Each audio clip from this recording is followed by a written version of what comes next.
Hey gamers, this episode will have our second session of my Thursday subscriber Mutants and Masterminds campaign that I'm running. I hope you've watched the first episode, and if you have, I hope you're ready for this episode. So with that, let's go over, start playing.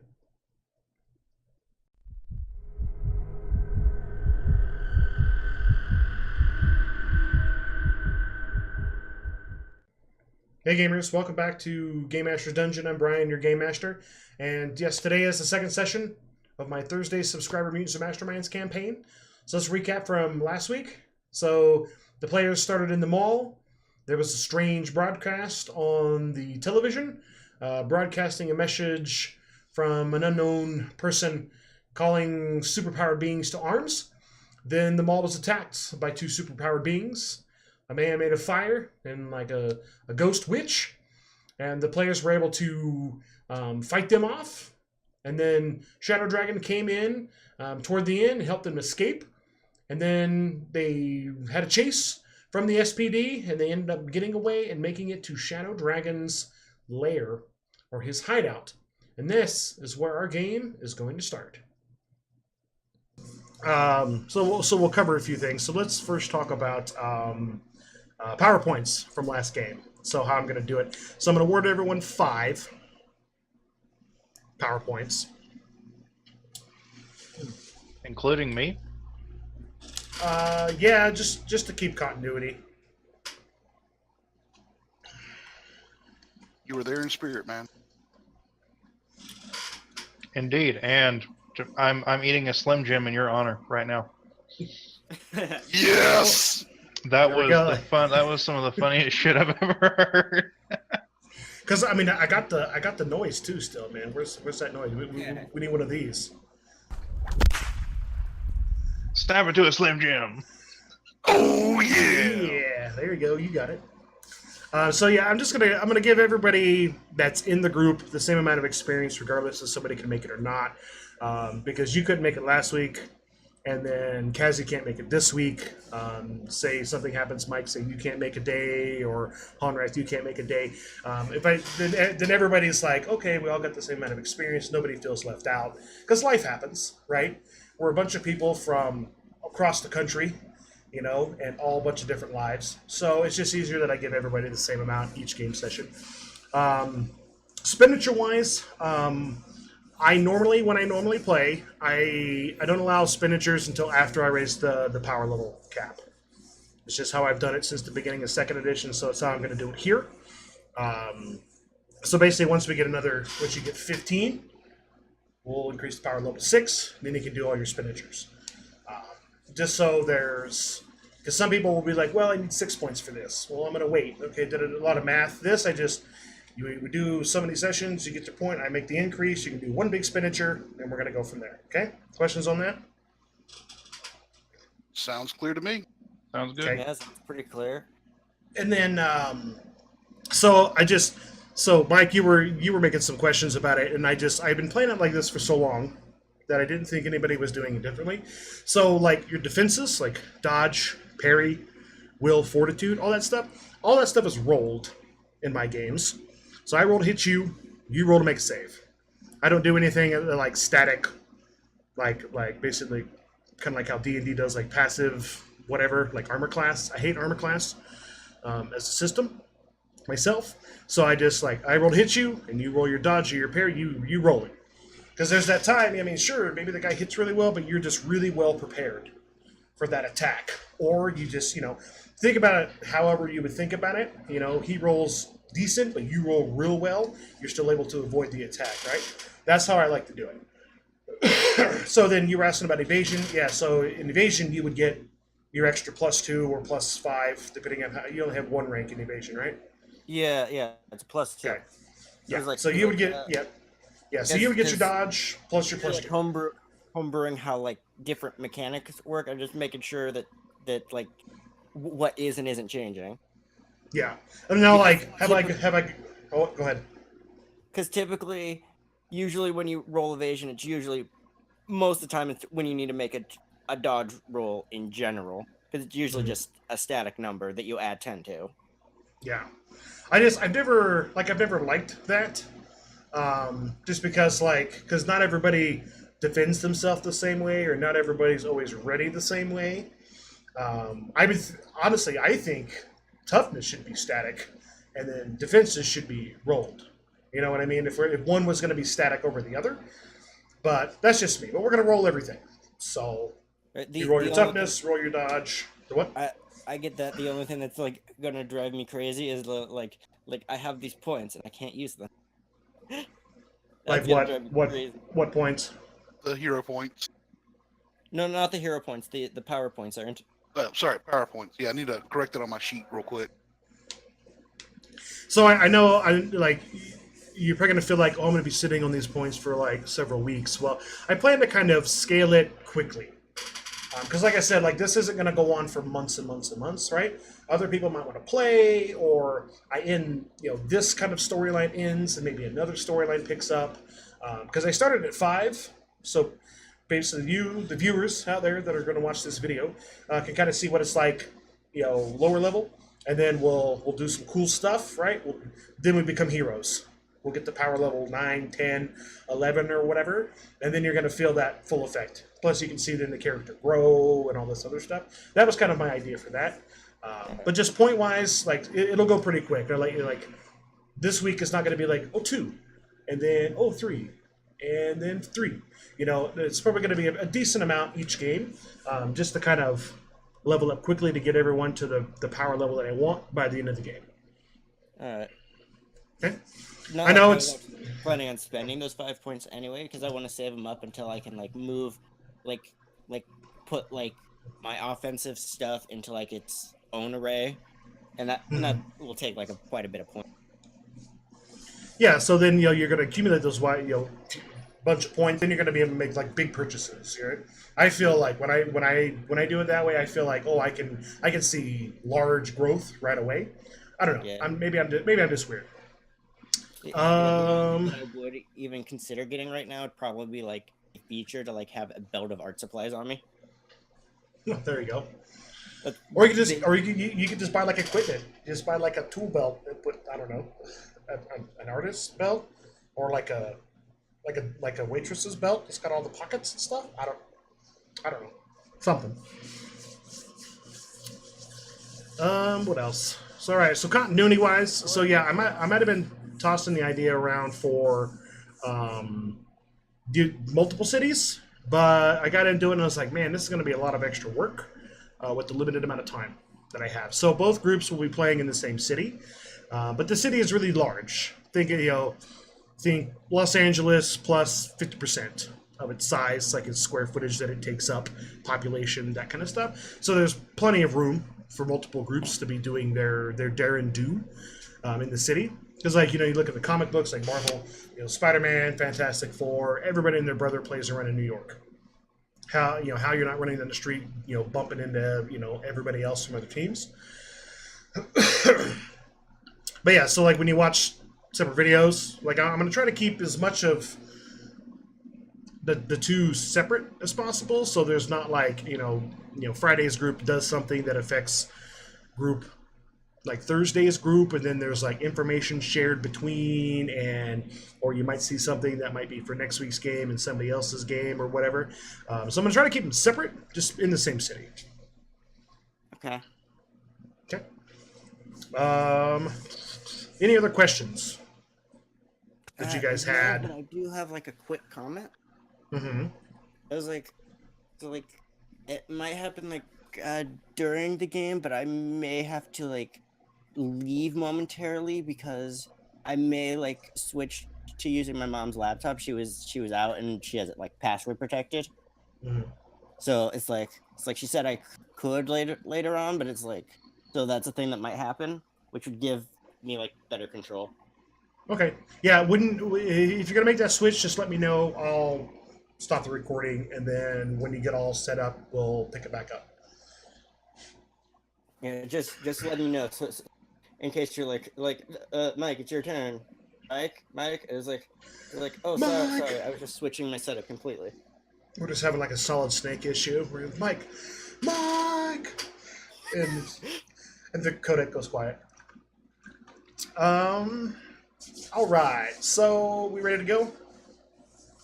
Yep. Yep. Okay.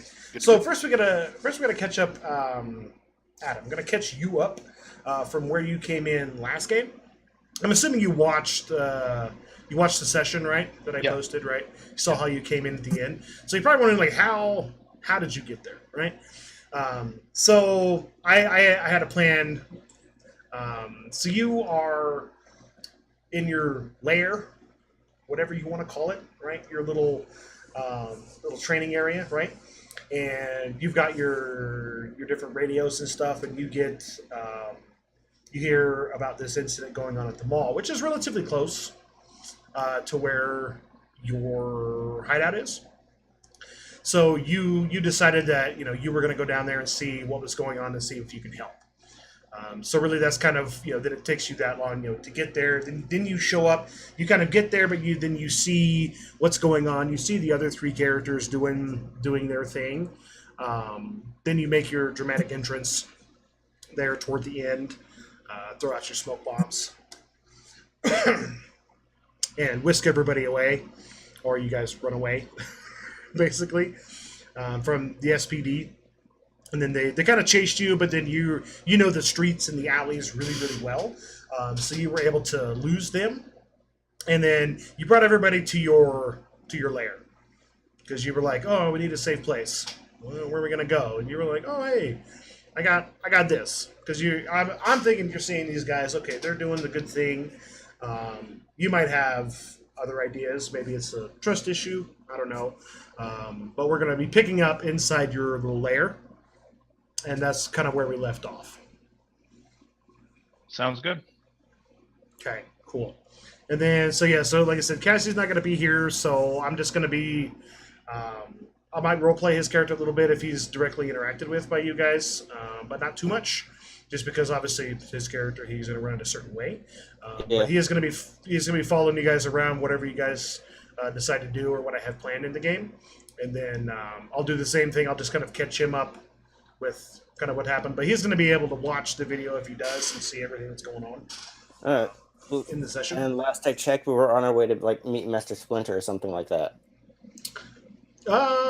Yeah, I mean, like you guys, as you're going through the sewers, you guys do kind of make this joke.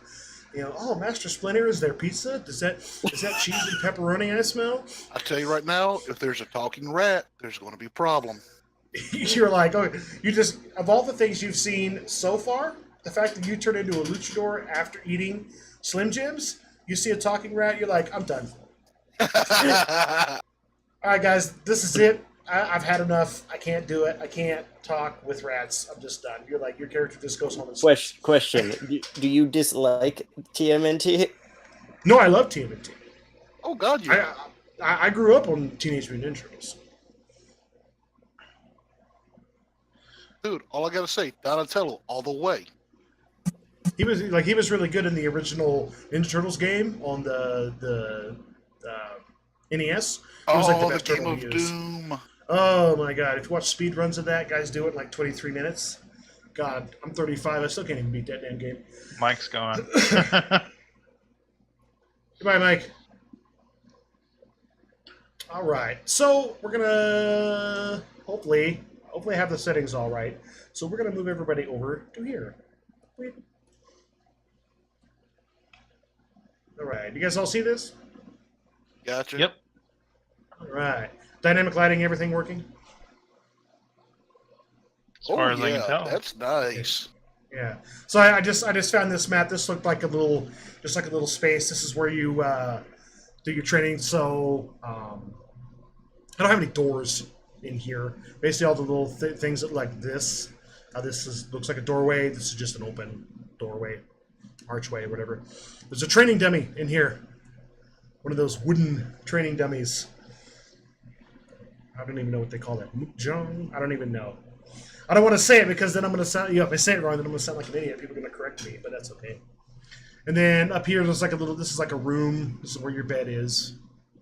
So you guys all go through the sewers. It's like you take several paths. You're winding through. It's dark. It's smelly. But you end up coming to this. You break off into this little secret entrance that he's able to reveal in one of the walls that lead down into this area. So if you look over here, there's like this like a spiral staircase looking thing. You guys see this over here?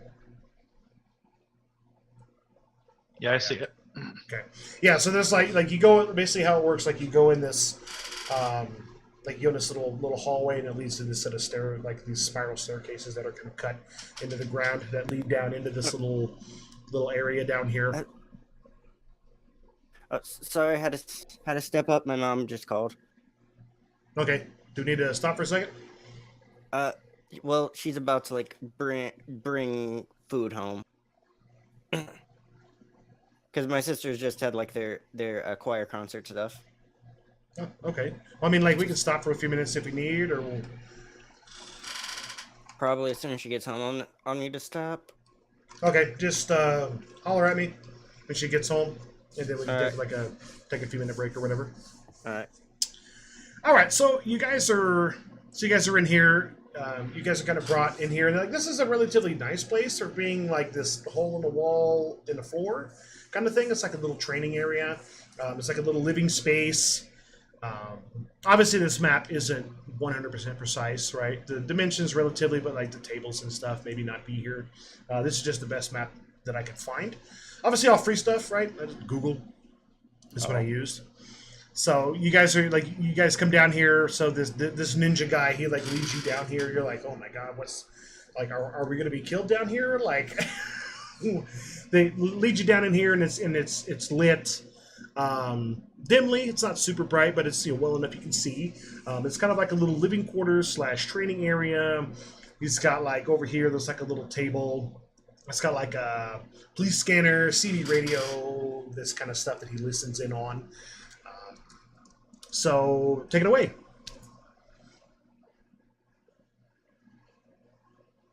I'll say this: looks like somebody's got him a well-prepared lair. Yeah, it definitely comes in handy. So I take it this is not just where you train, but where you live as well. Sometimes. We can probably get some extra mattresses moved in here for you guys. It's probably not a good idea for y'all to be running around on the street at this point. They've seen your faces. So they have. Now let's get down to the crux of this. Why exactly have you brought us down here?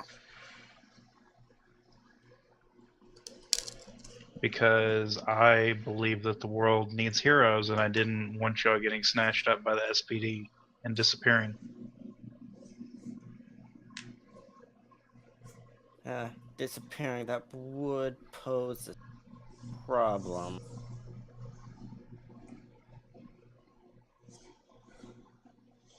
James is kind of like wandering around, kind of like, what's going on? Just kind of taking it all in. You know, he's all like, disappearing? What? I'm just thinking, it's really hard to get work done if I disappear.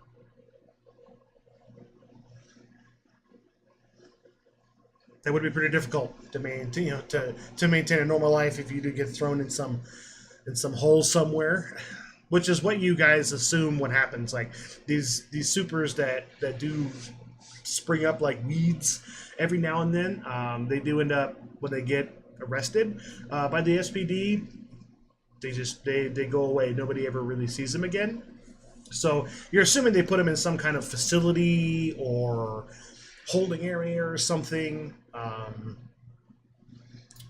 But yeah, once you see them once, they get captured. That's it. You've never seen them again. Now, I wasn't there when the incident started. Can y'all tell me exactly what happened? Did you catch the TV broadcast? Who didn't? Good point. Right after that, these two freak shows walk in. One turns on Flame Boy and the other goes Ghost.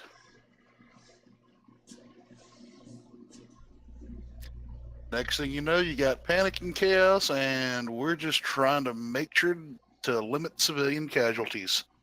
Not quite so effectively, though.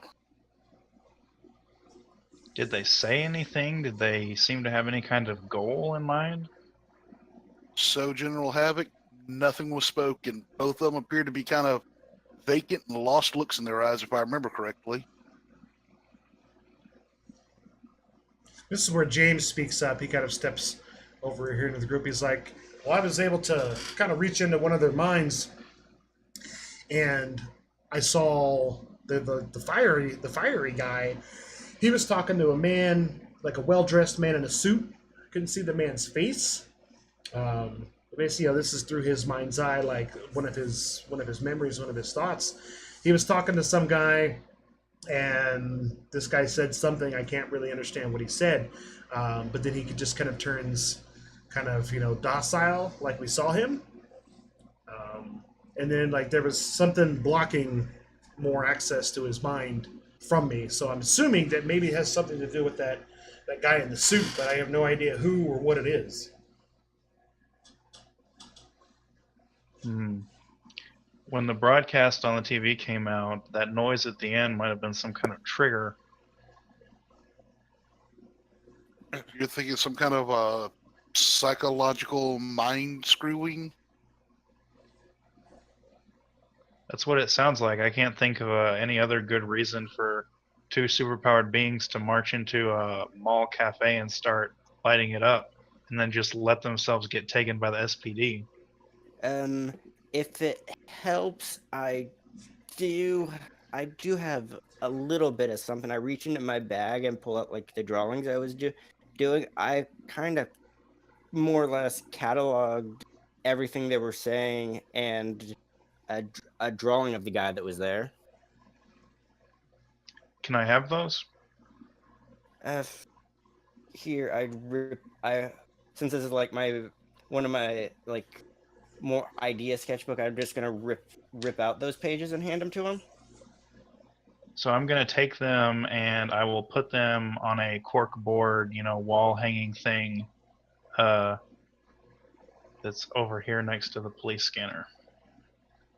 All right, very, very classic. Yeah, you got your big board there, and you got like the map of the city, maybe some push pins of whatever, and you got your little pictures. Very cool, very cool. Very crime scene, very television-like. I like that idea. I'm going to step over here and take a look at the board. Getting like the cameras offline and trying, survive to actually sit down and draw the others.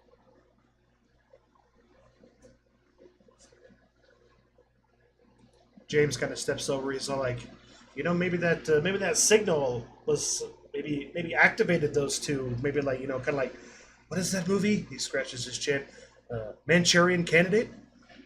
Some kind of subliminal message or whatever, and then this particular sound was able to like activate them into doing some kind of pre-programmed action or set of actions.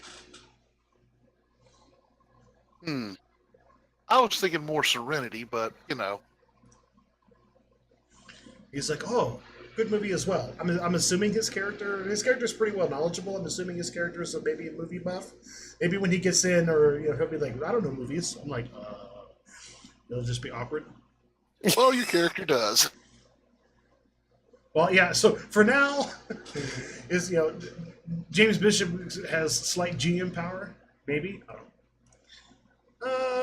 So you guys hear some footsteps coming down the stairs leading down here. Adam, you realize this, so there's like steps, and there's like the tap of wood as well, and you know exactly who it is. Maybe. Is it coming from the spiral staircase over in the corner? Mm-hmm. All right, so I'm gonna. Sorry, go ahead. I was just gonna say, my character will walk over, and when she walks in, he'll kind of bow. So you guys see this old or older Asian female. She enters the room. She looks like she's wearing kind of like a hostess restaurant style garb, and she's got a bit of a limp with a cane. Yeah, she's actually not that old. I was thinking like maybe 30s or so. Well, people call me old at 35. Okay, so she's middle-aged, or maybe young, still relatively young. What do you call that? 30. So how old is she? 30, 31, 35, 38? Yeah, middle-aged will work. Okay, middle-aged. Okay, well, I guess this is a bad token then. Sorry, I thought she was going to be older. I will get a new token made. I'll be on the docket. But anyway, she enters in. You know, she's got a bit of a limp with a cane. You know, so you know, then you see like the ninja guy. He bows, and she's just she looks around. She surveys the people in the room. She's like, "Oh, I see. You did find them." Because as you were leaving, you met up with her before you left to go out, and you guys talked for a moment about the television broadcast, and then she had some insight, right, with her, with like some of her abilities. She's gleaned some insight. Let me look at your thing again here, because I know you put a new background. I skimmed through it. Let me just make sure I get all the stuff right. Yeah, I basically just kind of wrote out in a narrative form what we discussed.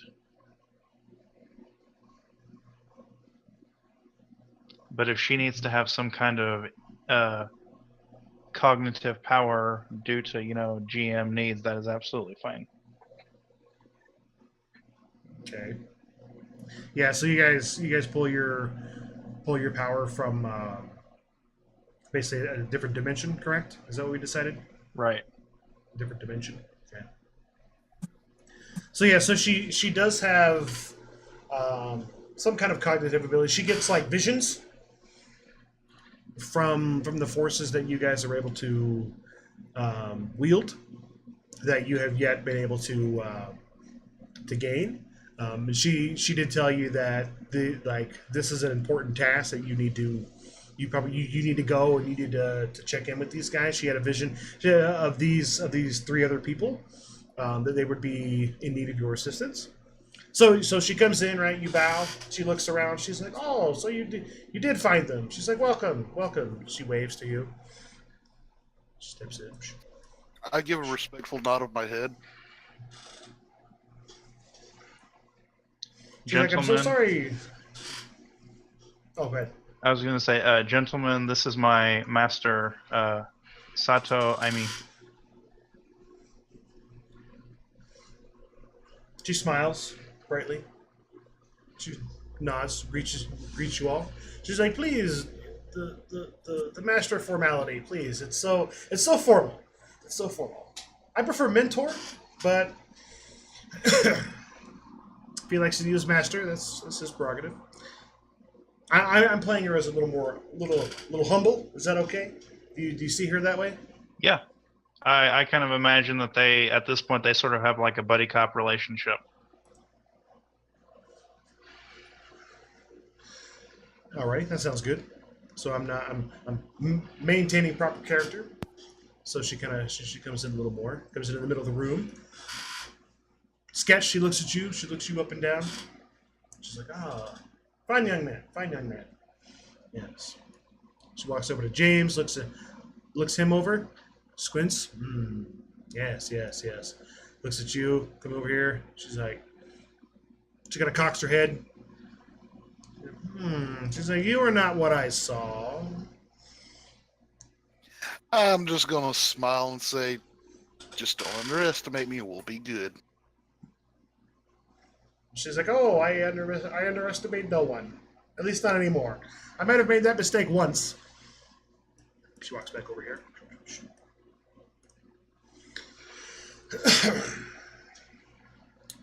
So she's like, "So, what are we doing? What are we talking about?"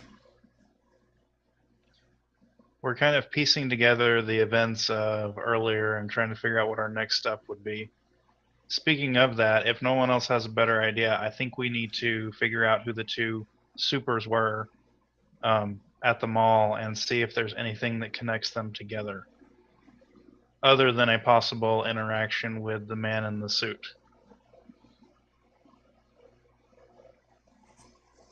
Well, I don't have access to a police lab or anything along those lines, so If it ain't printer sales, I'm pretty much SOL unless they were, ring fighters.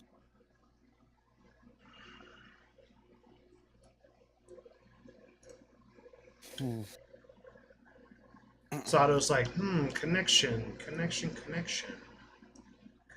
She kind of like wanders around, thinking, scratching her chin. This is where James speaks up. He's like, he says, "Yeah, I was only able to gain information from the fiery man.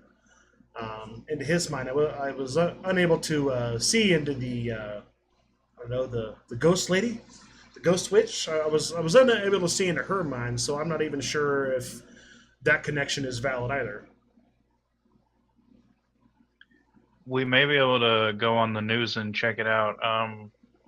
Depending on how public they want to make this, the SPD may, use this as kind of a grandstanding stunt, and they'll, give out the names of the rogue supers that they apprehended. And my character does air quotes when he says that.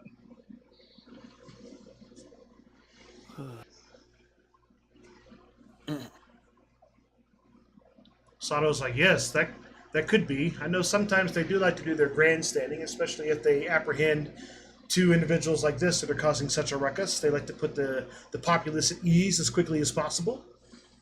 But obviously, this incident is not isolated. There have been several other incidences similar to this around the city. What? She'll go, yes, while you were out doing your daring do. She comes over here. This, you have like a TV. She's like one of those old ones, and with the box with the little knobs on it. Right. She's like, turns it on, turns the station, and steps back. So you see, there's like a, it's like a, I'll look right here. It's like a news broadcast. Basically, it's just the woman behind the desk. She's all like, and in today's news, there's been several incidences around the city involving supers, causing destruction and mayhem around the city. Several people have lost their lives. The SPD is on site at each location, and they tell us that the situation is under control.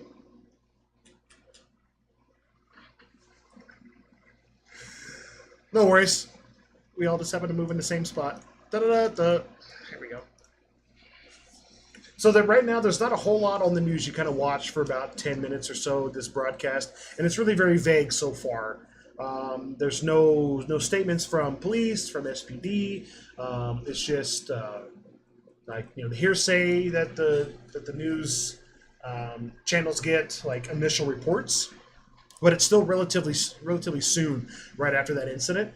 There's probably maybe only been 30 minutes or so, 40 minutes maybe. Not quite an hour, since you guys fled from the mall. So what I'm hearing is it wasn't just this one contained incident, but there were like several incidents.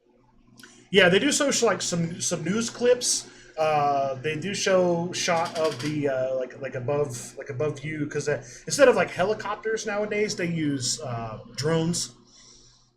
Like news networks have drones that fly around with better technology, better cameras, to see some of the action going on. It shows like the SPD show up at the mall. The guys just come swarming in there.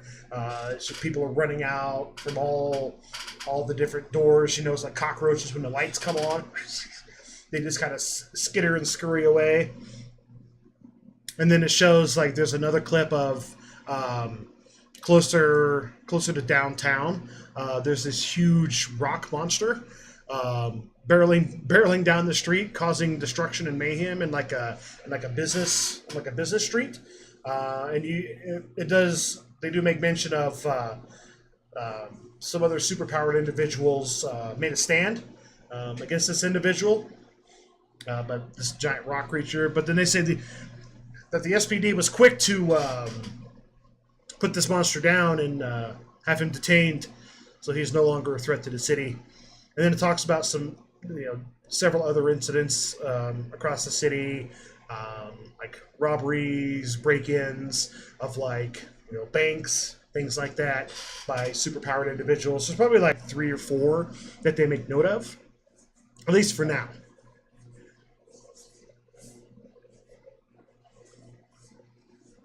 It's probably all just a distraction. That's exactly what I was thinking. Where's the actual target? Sato, she's like, yes. To have things so coordinated to all happen at almost the exact same time. There was a lot of planning that has gone into this. The person on the TV must have allies. Well, there isn't like another possibility. It's always possible that there wasn't an individual target, but simply just a prelude of things to come. You guys gotta look at each other for a moment. You all let that sink in. You all get the realization that that could be a possibility. It could be that maybe this was, it could have either been coordinated like this to show what could happen if things like this get on the rise, or if this person really wants to do what they said and promised they would do, or it could have been a bunch of isolated incidents all happened at the same time. You feel it's unlikely, but it's always a possibility.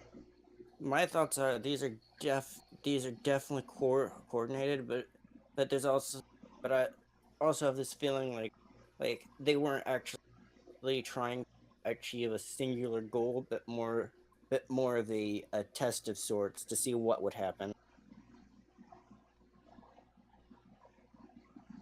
James speaks up. He's like, yes, it could have been a test to see the response of the SPD and who, like us, would come out of the woodwork to attempt to put a stop to it. Are any of the news broadcasts showing the faces of the other players, like in the mall, like these people are at large or anything like that? No, they said that. So for the ball, they don't have any video footage from the security system. But there's not a whole lot of information right now. But they said that they don't show anybody. They're like, this person is at large. Be on the lookout. Even the ones like Friday's group, like their thing that it just kind of shows like an aerial view. They can't get too much detail, but you do see that there's like this big white werewolf leaping and jumping and biting and breathing ice on this golem. There's this guy, robotic arms, boxing gloves. Basically, you kind of see the other characters and what their characters look like. But you can't see like their faces. You don't know who they are. And even like some of these other incidents, it shows other other clashes between the supers that instigated, and then some that kind of pop up to kind of try to stop them, try to do the right thing. Okay. Well, without more information, I feel like we would just be chasing our tails to go out and try to do anything right now. And I guess my response to immediately take out all the cameras I could see in the general area was a good idea then. Mm-hmm. James comes over to you, Sketch, and he's like, you draw well, correct? Yeah.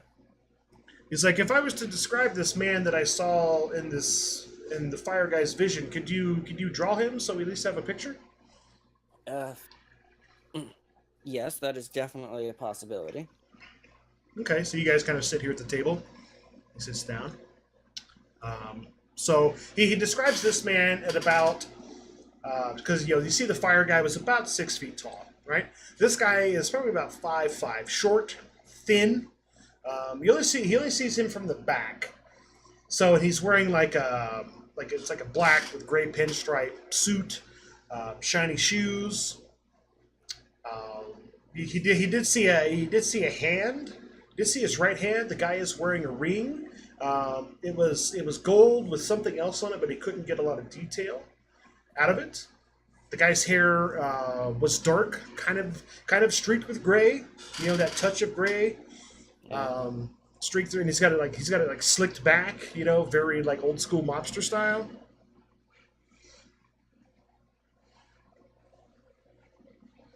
He says the guy probably weighs maybe 120, 125 at the max.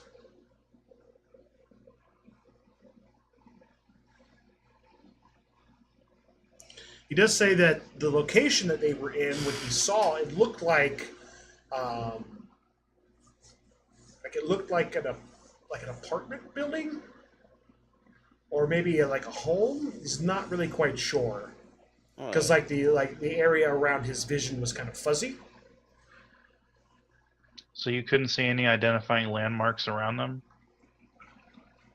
He says no. All I saw was just the room. The two men were standing in there. The fire guy was standing there. He didn't seem very, very happy. He was very combative. The guy kind of, he says a few words. I couldn't really catch him too clearly. But then the guy calmed down instantaneously. It became pretty docile. And then my vision was cut off. There was some kind of block. Let's see. I think I'll just use skill mastery to draw this. Okay. So that's a flat 18 for my artwork. Okay, so like as he's talking, you're there. Got your different pencils. You're getting all the detail he can describe. And about 15, 20 minutes later, as you got during your discussion, you come up with a drawing. It's a pretty good drawing. Like if you look at it, right, it looks like the interior of a house or a room. There's a sofa in the background. There's a specifically red, like recliner, old style recliner from like the 80s.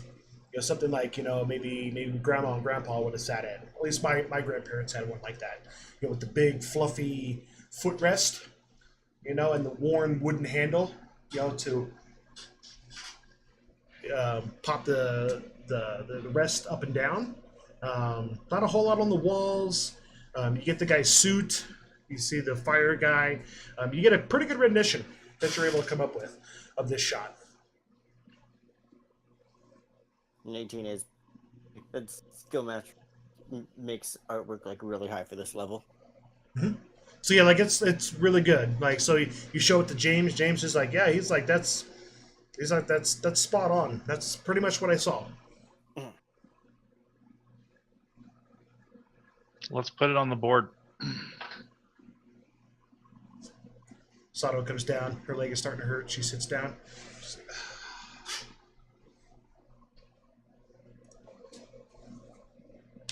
so you go over and you tack that on the board. Like looking at it. So you got a fire guy, a ghost girl, a guy in a suit, several instances. So you kind of watch as you're watching the news, it talks about the different areas, and you just kind of put some pins in the map. Very what is it, Criminal Minds style? You just. If you put some string up, it'll have knots. Yeah, I'm sitting down trying to remember drawing the other two. Do the pins in the map, the locations, like do they form a circle around a specific area of the city or anything like that? Is there a pattern? It makes kind of a square. Well, okay, maybe not a square. It's like oblong. What kind of shape is that? It's not a. Like a rhombus? Yeah, kind of like or a rhombus. Trapezoid? Yeah, trapezoid. My geometry is terrible. It's been years, but yeah. So it's not like a big square, but it's kind of stretched out. So you see like if you were to look like in the middle, like directly in the middle, it's like a residential area of the city, and then like the different points. So like you see, there's one incident probably about 4 or 5 miles south. The mall all the way on the east side. It's probably about 12 miles. You get your little, you look at the scale on the map and you get your little ruler out. Yeah, so about 12 miles. Then there's the downtown, which is due north, which is probably about 7 or 8 miles from the center. And then on the far west side, looked like it was like another residential area, like a continuation into like a residential district that saw some fighting over there.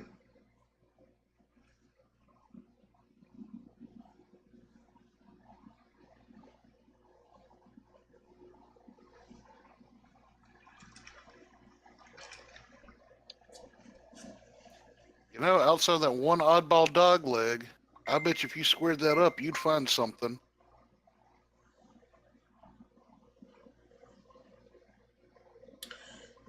Let's see here. Let me look at a character sheet. Well, I'm no detective. I'm an artist. So, anyone here have any detective sense? I've got a fair bit. So I guess I mean you guys can try to roll. Let's look at investigation. You know, to take all your clues, what you know about the city, maps that are laying around. Okay. Anybody else want to roll? I don't have any bonuses, but what the hey? Why not? What can it hurt? What? Well, Zoro, you realize you're in the sewers. Yep, I'm the master of detection right there. You're like, hey, wait, guys, we're in the sewers. Oh my god. I should change my name to Zoro Obvioso. I'm gonna roll for something completely unrelated. I hope that doesn't Okay. derail things. That's fine. Let me check something right quick here.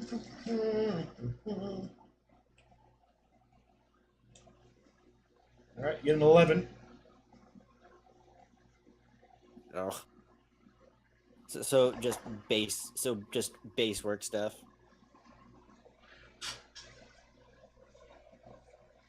Wow, an 11. So my base is 8. What was my what did the die come up as? Let's see, like what 4 or 5? You roll. Yeah, if you just highlight over the yellow number. Oh yeah, you're on the phone. Yeah, so it looks like you rolled a 6.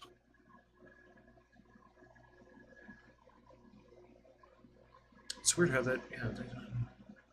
Yeah. Well, 6. So Oh wait, no. Or wait. Or is it a What I'm 3? working on is gonna take a little bit more. Oh whatever. You're over. Yeah, What that are would you be a working 3. on?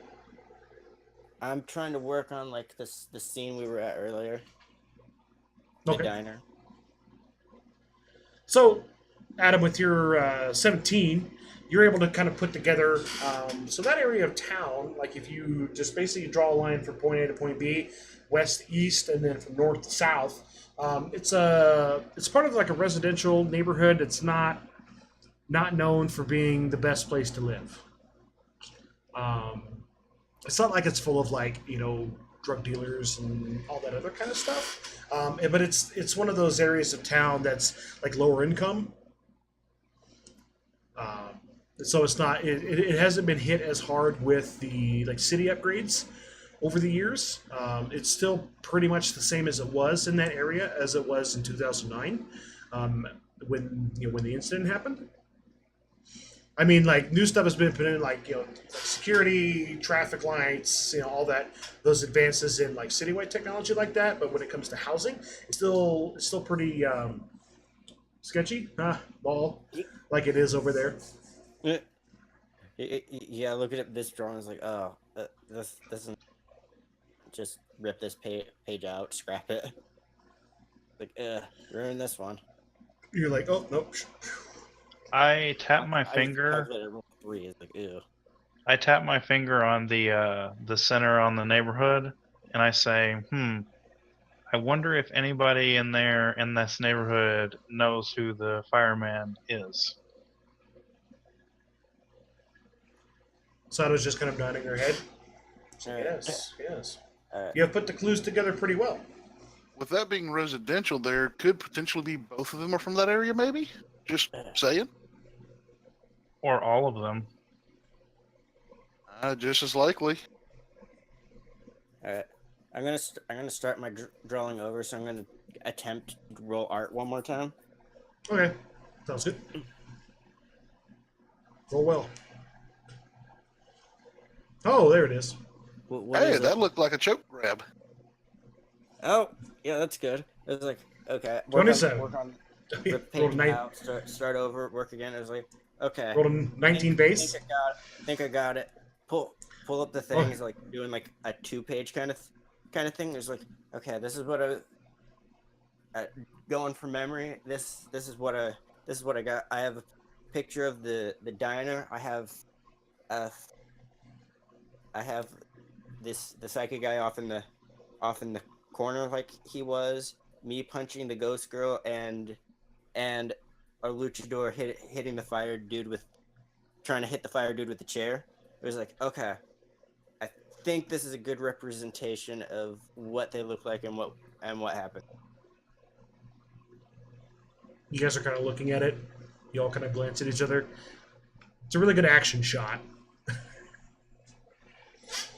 Looks like speed lines and everything, you know? Almost kind of feels like you're missing a few exclamation bubbles with "bam" and "pow." Well, I'm an animator, not a comic drawer. Yeah, but it does look good. Like it's a pretty good representation, especially with 2 pages of what, you know, the scene looked like. Poor Chair never even got to meet the fire guy's face. So sad. I know, right? So as you guys are kind of sitting there talking, you hear there's some commotion going on the police scanner over here in the corner. It's like you hear like voices. It sounds like several units are communicating with each other. Something about there's like an apartment fire a couple blocks from where you're at. But that with all of these, with all of the incidents, with traffic and everything as it is, and assets used elsewhere, it looks like that like first responders are going to be late getting there. Oh, I have to go. Can I make an insight roll on that? Sure.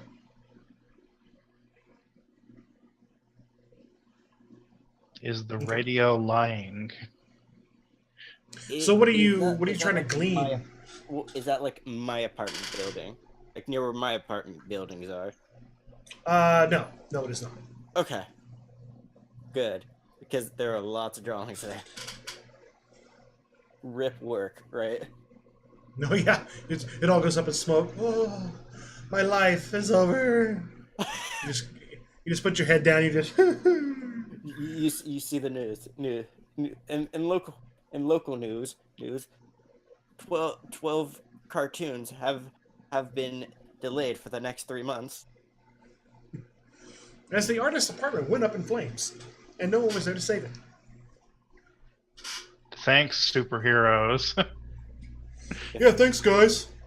Thanks for responding. If only he was drawing on the iCloud. Oh, Ooh, technology. Ooh, who uses pencils now anyway, right? I know, right? That's like so barbaric. It's so old school. So my character is going to start heading towards the stairs out. Are y'all going to come with me? James is like, but a fire? He's like, that's kind of dangerous. Like, what are we gonna do? Save as many people as we can. Make a fire hydrant and open it. Good. So James is like, I'll go with you. He goes with you. Sketch. Yep, I'm going. Sato's just kind of sitting there with a smile on her face. She just waves. She doesn't say anything. She just waves as you guys go running out. All right, so you guys go back up the stairs, right back into the sewers. Adam, you know, because you heard the address on the radio there, and you know that you can take the sewers to get there, to get you within probably several blocks. Well, sorry, within about a block of where it is. You can pop up there, not be seen, and then make your way over there. And that's what we're going to do. I'm going to lead the way. All right. So you guys, he just goes out, closes the secret door, leaves Sato in there. She's just kind of resting. She'll do that every now. She'll just kind of go in there and just kind of rest and relax. meditate and do your thing. So you guys take the sewers. You guys are just running down the sewers. You know, like beginning of the day, you were doing work stuff. You were talking with your girlfriends. You were doing all of this stuff, and now you are running through the sewers to an apartment fire. Lamenting the destruction of that nice pair of leather shoes that I had, and the suit is trashed. Yep, there's going to be some serious dry cleaning bills. So Man. you guys follow the ninja guy. Man, I think I've seen something like before. You know, except with turtles and rats. Fortunately, there was no talking rat, or at least that you ran into. But the No, sewers I'm are- talking about the four of us being turtles and that one person being a rat. All right, yeah, okay, I can see that. But there was Not no saying pizza. it out loud, but thinking it. There was no pizza, unfortunately. No. That would have pizza. made it best if she just comes down there with pizza. But yeah, I did Oh, smell Lord. some. Yeah, I did smell some delicious Asian food. Oh yeah, she did have a really good smell about her. All from cooking all day and working in the restaurant. So you guys get to this manhole that you know of. So you guys climb up there. You peek the lid open, and you're looking around, very Ninja Turtle like. Just enough the eyes are poking out, right? And you can see it's in like an alleyway, and you see there's people like in the street, kind of running around or standing there watching. But you notice that nobody's watching you. So you slide the lid, and you climb up out of the sewer. You guys help each other out, and you put the lid back on. When we get out, I am going to suggest to everyone that they, get some kind of disguise going. I'm going to laugh and just take a snack. Wait, gotta play it. Gotta has it. Hold on, where is it? Got to has it. It's like you can't see it. Ja. You can't see it, but when you pull out a Slim Jim, my character raises an eyebrow inside of his mask. Like, what is he going to do with that? He's just like, he just rips it open. He smells it first, like rubs it under the nose, Like a cigar, yeah. Like a fine Yeah. cigar, yes. like a fine cigar. Yeah. Then he's just like, takes a bite out of it, and he's just like, turns into the big luchador. You're like, oh, okay. Holy Huckleberry. Self-disguise, baby. Oh, yeah. Sketch, what do you do? Let's see. I do have a slight idea. I'm gonna pull out like a regular pencil, and I'm gonna use the eraser on myself to give myself concealment. Oh, okay. Hey, that's I actually just thought of that. That's a hilarious twist on it. That's using your variable. Yeah, it give me a complete visual concealment. I'm watching this guy literally erase himself, and I'm just sitting going, that's Yeah, you. he like he pulls out a pencil. At first, you're like, okay, the guy pulls out a Slim Jim. What the hell? He eats it, turns it. Okay, he's like, okay. This guy pulls out a pencil. You're like, if he eats that, I'm done. He just throw it in the towel. But no, he just kind of goes, rubs it all over himself, and he just disappears. So James is standing there. He's like looking around at everybody. He just reaches into his jacket pocket. He pulls out his reading glasses. Puts his reading glasses on, kind of like down on the end of the nose, like older man, like older man style, like a more refined gentleman of leisure. He's becoming Clark Kent. Got it. And you guys look at him, and you're like, well, okay. He's the only normal person here. He's blending. He's blending. He just No. he looks at you. He just shrugs. I thought What are- blending It is. worked for Superman. I thought. What are blending your was call better. signs?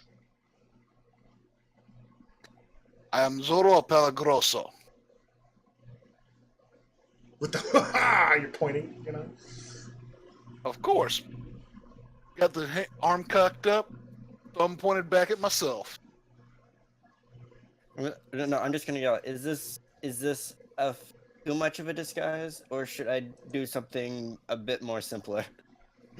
That's They're like perfect. everyone's like looking in your direction, not quite sure if they have looked at you. We're looking at the spot you erased yourself from. What? Oh, let me just. It's like.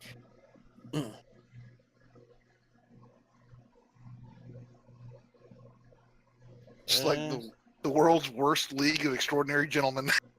Mike, what's your character's call sign? Wait, what do you mean by call sign? Like, what should my character call you that's not your real name? Oh, the hero name, basically. Mm-hmm. Oh, I have that listed as sketch. I look at Grandpa. James is looking at himself. He's kind of raises his hands. He's like, I don't know. I didn't think that far ahead. It's like, I guess just call me B for now, because his character's last name is Bishop. So he doesn't have a hero name on his character sheet. So his character hasn't like thought of ever really needing one. All right, well, here's what I think we should do. Zorro, I think you and I should go into the building and try to get people out. Sketch, I think you should try to create some source of water. And B, I think you should try to disperse this crowd. He's like, so he like you kind of like you look down the alleyway, you can't see too many people. He's like, well, I can do what I can. Depends on how many people there are.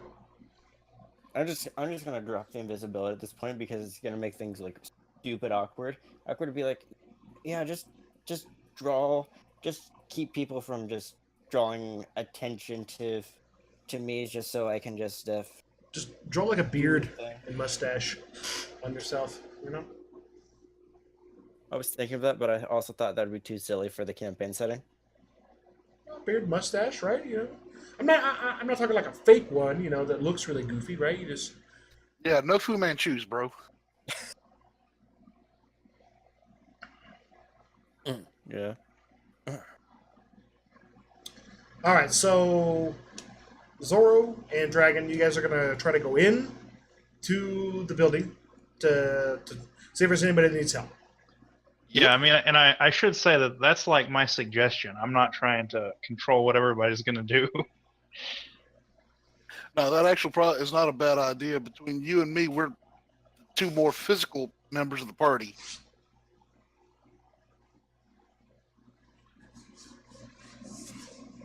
James is like, well, I can go see what I can do with the crowd. Like I said, if there's a lot of them, I'm not going to be able to. I can't do everybody at once. All we can ever do is what we can. There's a bad joke in there somewhere. Oh Lord. So the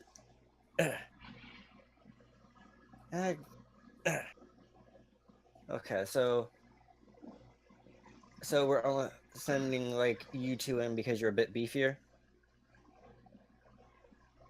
Yeah, Yep. and the hope is that you're going to be putting the building out while we're in there so we don't die horribly. Though it might be better if I was putting the fire out from like the inside. That'd probably draw the less attention to myself. Works for me. I thought you could use the water in the air.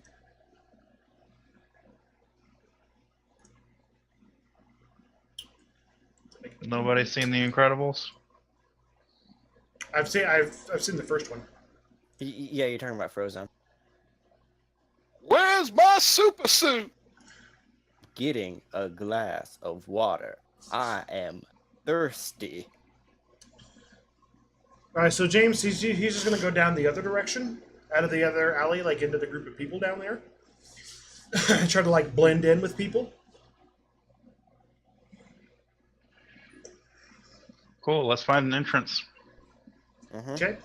All right. So James goes one way. You see him. He just kind of like goes out into the crowd and he starts acting like, oh my god, acting all surprised and worried and stuff. So you guys go around the other way to come in from the opposing side. Yeah, of this I'm gonna go. apartment building. I'm gonna look in the back. Are there like any?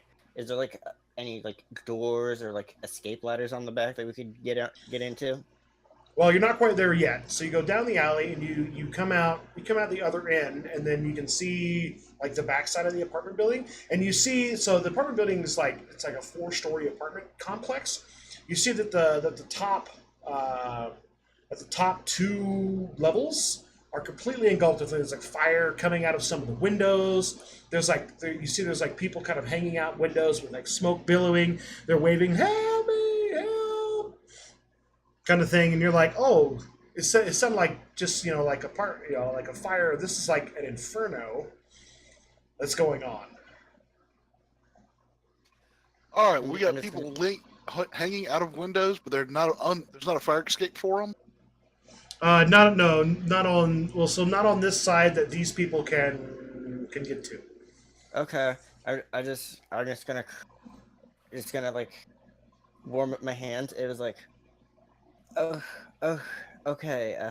How do you guys want to go in? Because I think the best course would be just drawing a bunch of ladders so you could just get these guys down as fast as possible. Or a trampoline. I need to roll an acrobatics check. Well, I was for Lee. thinking they could. So, like, you know how whenever there's a jumper or something, the police put a giant, like, inflatable thing underneath them? Yeah. If people are hanging out of windows, we could do something like that and they could just fall onto it. The problem is with multiple impacts, those things deflate real easy. Or you'll air pocket one and send them flying when the next one lands. Yeah. So you see on this side of the building, there's only 2 windows where people are kind of have it open and are kind of like shouting out for help. Other windows are still shut. Some of them have been blown out with fire. Smoke is like billowing out.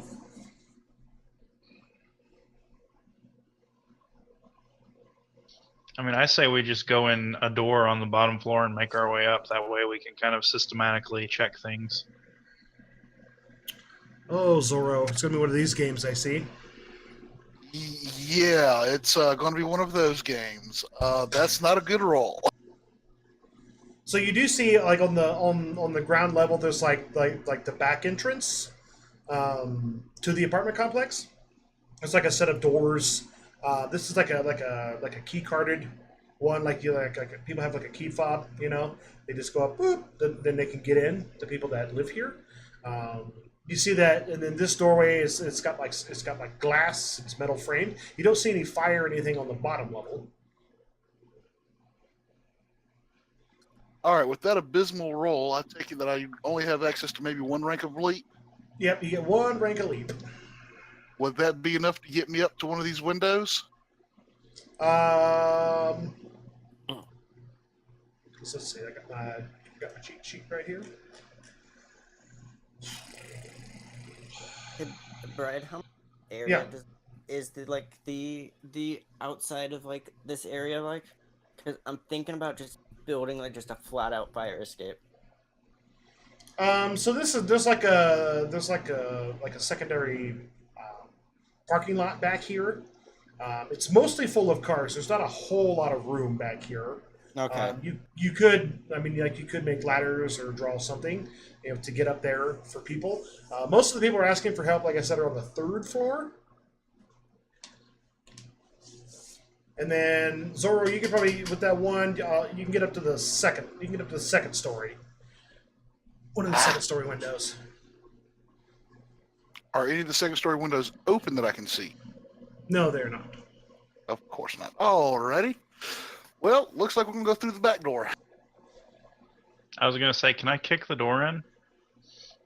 Yeah, so if you guys go over to the door, you see that the door actually swings out. You can just like break the glass on it. Like if you were like running. Like run and jump into it? Nah, I'll make a nice big steel chair and smash it. All right, so you guys go run on over there. You bring out your chair. You create it. You just like whap, you hit the door and you shatter the one big pane on the right hand door, so you're able to gain ingress into the building. Sketch, what are you doing? Okay. How many people are there on the outside? Well, like so out on the side you're at, there isn't anybody out here. This is like the No, back. I'm up in the building, and how So many on cars so are out? on this side of the building, you can see two people up there, like asking for help out of windows, and they're like this parking lot probably holds about 30 cars. There's about 22 cars parked here. Most of them are like right up against the side of the building, but the Okay, little so they, the and it cars has are lying- and it so the has cars also are- the overhang as well, the little covered spot Alright. right up against the wall. So I have an idea of what I want to do. The first thing I want to do is I would like to you. I'm not sure if it'd be create a variable for this, but I basically just want to like hook shot up to one of the third floor windows, Mm-hmm. just to start with, and then I kind of just want to go from there and just try to create slides down from the windows. Okay, yeah. So you can take a turn, That's basically what I'm create aiming like for. a. So that way, since the cars are like right there, the slide would like go over the car. Mhm. Yeah, you can do that. So you can take a turn. You're gonna create like a grapple gun, or like a hook shot from Zelda, Yeah. like a Batman style up there. You can climb in there, then you create the slide so so the people that are in that window can go out. All right. Yeah. Okay. Cool. And that also puts me up on the third floor, so I could also deal with the fire. Okay. All right. So you're working on that. So the other two of you go inside. There's really basically this like a little. This is like a little. What I want to call this, kind of like a little common area down here. That has like tables and couches and TVs and stuff. And you see off on the side there's like a little workout room that people can go work out. You don't see anybody in the common area, and nobody's in the workout room. You do see at the end of the hallway, you do see a set of elevators, and then there's a sign that points down the right hallway to stairs. All right, I'm going to ask the obvious question here. Are the fire alarms going off? No, they are not. Okay. On the way to the stairs, do I see a fire alarm pull box? You do. On the way by it, snatch it. Okay. So are you guys going to take the elevator, or are you going to the stairs? Both of you going to the Stairs. stairs? Yeah, I'm gonna bolt up the stairs. Okay. So you go there and you see the thing on the box. You hit the thing and you pull the handle down, but the alarm doesn't go off. That's rather odd in a upkept city like ours. So as we're running, like, and I don't know that much about sprinkler systems in buildings, but is it that if one of the sprinklers is like, damaged or something, all of them will go off? Like, do they have a manual release that's not tied to the fire alarm? I mean, they're Because could- that's what the movies would have us believe, but I just want to make sure that that's reality. It really depends upon the type of the sprinkler system, because there's like 4 or 5 different types. I can weigh in a little bit from my experience at work. Mhm. Usually the fire suppression systems are empty lines of air, Yep. but if a valve breaks or if that air is released, that's when the water starts flowing. Because usually they're designed that the sprinkler heads are a sealed system. The heat will actually cause the sprinkler head to pop open, release air, and begin pushing water. Yeah, because like some of them have like it's like a little capsule of liquid that when it gets so hot it'll basically break. Or there's other ones that I just did this because I work security, so we just did this thing on different sprinkler systems. But yeah, the reason why they're full of just air, so it'll freeze, is one of the big reasons. So And if it gets also- cold enough, what? Go ahead. Yeah, it also prevents corrosion from within the pipe itself. All right, cool. So while we are running up the stairs towards the stairs, I will throw some shuriken at one of the sprinklers on the ceiling to see if I can get them to trigger. All right, so you throw one, throw another one, and like it hits, it breaks the sprinkler heads that you hit. Obviously, it's not like instantaneously begins to go off, but as you run up the stairs, the suppression system does not go off. That's not good.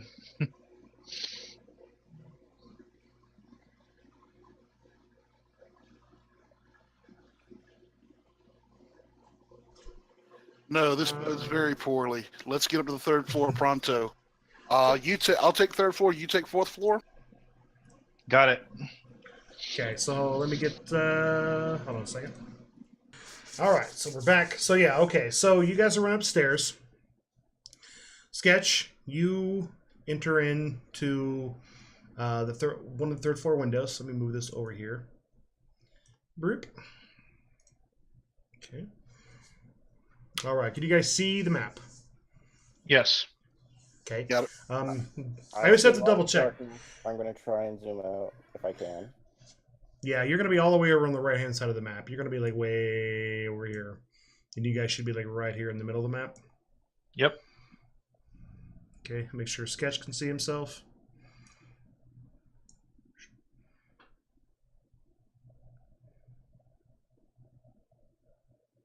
Maybe.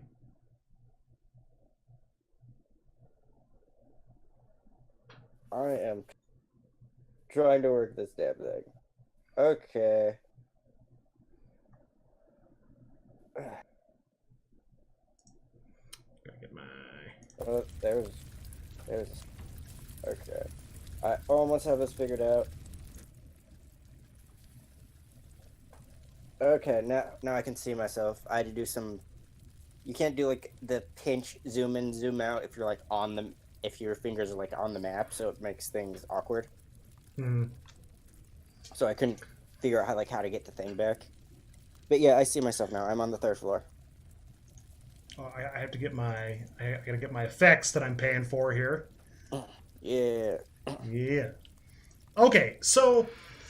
so we'll start with... So Zoro, Dragon, you guys run up the stairs onto the third floor, and it's hot. You can hear the fire. It's burning. You can see like the next set of stairs, right? You see the stairs that they're going to go up. There's all these like fires right here. The fire well is like the walls and stuff are on fire and everything. Going upstairs looks like a no-go. I mean, you could try to go up there, but it's going to get roasty toasty going up that stairwell. And you can see, like, as you look up there, like the hallway, there's like flames like flickering back and forth or whatever. It looks pretty hot up there. And then Sketch, you get in this room. There's a lady in here. Like you grapple up there, and she's like, oh my god! She like grabs onto you, and she's like frantic. Oh my god, save me! Okay. So you start working on your slide. Yeah, I am going to be drawing, and I'm gonna. There's fire everywhere. There's fire. This is because of like the weird angles and depths I have to work with. This isn't going to be the prettiest thing in the world, but it will at least be functional. Okay. So when you're able to, go ahead and give me a art check. See how well you do. All right.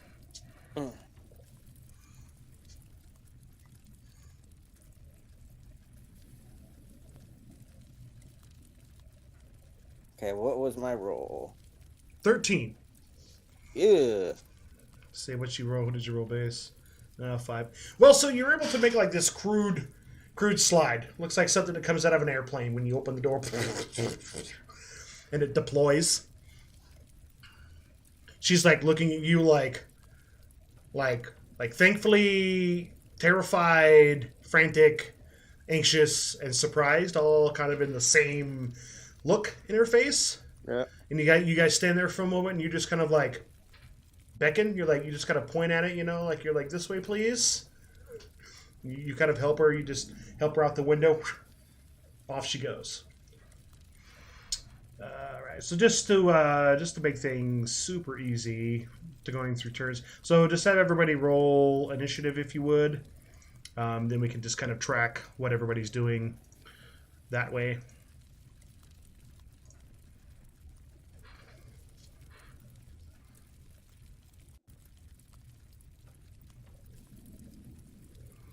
Fortunately, this sound effect for the fire isn't super long, so it does like start over every like, I don't know, 20 seconds or whatever.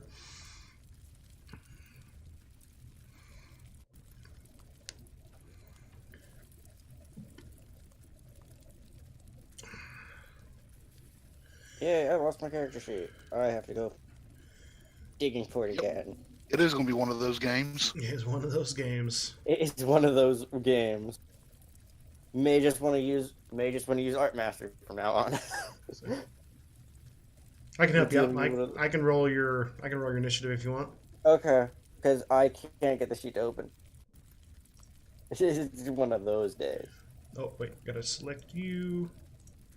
Nope, nope, not set you on fire. There we go. Rip. Okay, and then minimize that, and then reorient everyone. Descending. Okay. All right. So we got the turn order going here. Okay. So you guys. So Mike, while you're helping that lady, so you guys get up here, and it's like it's hot. You can hear like the sounds of people screaming from different apartments. You look down here. Look down this hallway. You see that this hallway that leads to the fire escape is engulfed in flames. It's like up on the walls. It's burning the ceiling. The carpet's all burned and melted. You see that the elevator's like straight across from you over there, but the lights like on the elevator are not on. So it looks like the elevator's been either turned off, disabled, or just isn't working. So then, Dragon, it's up to you. What do you want to do? All right. So the impression I'm getting is that the upper floors are just gone. Like they're just they're toast. Yeah, And so then- like when you so you're on the third floor. There's only one more floor above you, but yeah, like when you look, like this is like the stairs going up right here. This is like covered in flames, like the walls are on fire, the paper's all burned off, the carpet on the stairs is all melted. There's fire up because you look up at the end and you can see like the hallway up at the top there is in like there's fire everywhere up there. You're assuming that if the fire's down this far into the stairwell, the upstairs is probably roasty toasty. All right. So I'm gonna say, "Damn, I think the top floor is gone," and then I'm going to flip over the stair, the railing here, and I'm gonna run down. I'm gonna kick in that door. Okay. All right. Oh, maybe. Select. Brian, select. Maybe I will. Oh, wait. Objects, tokens. Nope. Hold on. Oh, do we have hero points, by the way? Yeah, they reset.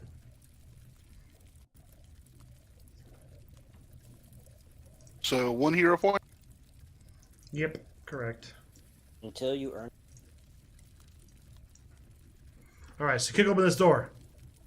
Boom. And do you think I have any movement left? Yeah.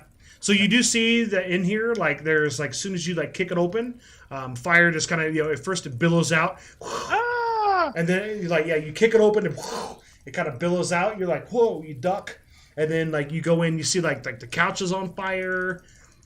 You see there's like spots of fire here, tables are on fire, all kinds of stuff. Do I see anyone in here? Do I hear anyone? Do you see anybody on the map? I can't see anybody. But yeah. then So there's but you can see the inside of the room, correct? I can't see what's over here, and I don't know if there's anything over there. Yeah, but you can see like here. Basically, so the dynamic lighting is what you see is what you can see. If I've got something there that's able to be seen, it'll be seen. All right, cool. All right, And you can so see then- like the little fire markers, right? Little fire. No, that must be one of the paid things. Yeah, because if you're at least I remember using the fog of war stuff. What I do is either everyone can see what everyone else sees, or no one sees anything ever. yeah, there's just you get dynamic lighting when you have any kind of subscription, and you kind of have to set the settings on each page, and you have to draw all the lines, outline all the rooms. So yeah, so you don't see anyone immediately in this room. All right, so sketch. So I'm going to say your first turn is going to be helping helping this lady out the window. But then you can see the rest of the room, correct? You can see over here, all this stuff. You don't see anybody else in here. Well, can I start prepping for the next thing I need to do? Sure. What do you want to do? I want to make like a water pack connected to like basically a shotgun. So I just have like a water shotgun. Okay. You can go ahead and make that roll. All right. I'm gonna use skill mastery because the roll 20 is not being nice to me. So that would be an 18. Okay, so yeah, you're like you get out, you draw it out. Whoosh. You got this big shotgun that's got like a water pump, however you want to visualize it, right? Like you say, like you cock it and you fire it, and it shoots like a big gallon of water out the front of it. Yeah. 12 gauge super soaker. It's gonna help Yeah. with the fire. 12 gauge super soaker. I like that. All right, Zorro, you're up. All right, I'm going to go to the opposite side of the hallway from Shadow Dragon, Okay. and I'm going to go through this door right here in front of me, checking to see if it's hot for fire behind it. All right, so you touch the door. It feels. Wait. So which one are you going to? You going to go here? Or Yeah, you the gonna one go I'm right in front of. Okay, because you were in the one down here first. Okay, let me get my thing. All right, sorry about that. You're good. So you touch it. It feels warm. You see a little bit of smoke just slowly kind of coming out from underneath the door. And you check the handle. The handle's not super hot. All right, let's pop it open. Okay, so you just kind of like you grab the handle. But this one's locked. Not for long, it's not. Okay, you got to try to break it down. Yep. All right, roll that. Strength check. Yeah, we'll just do it that way. Let's see. Okay. Oh, nice. And you roll a 20. Look at that. It's one of these kind of games. Crappy initiative, super rolls. So you're like, oh, really? Door, I don't get you. Then you just like step back and whoom. You just kick that. Blam. Open, says Luchador. I'll zoom in a little bit here. There we go. The viewers can see all the action. Okay. All right. So you go into this room and you see, like there's like some fire here. Fire kind of spread around. Make a perception for me.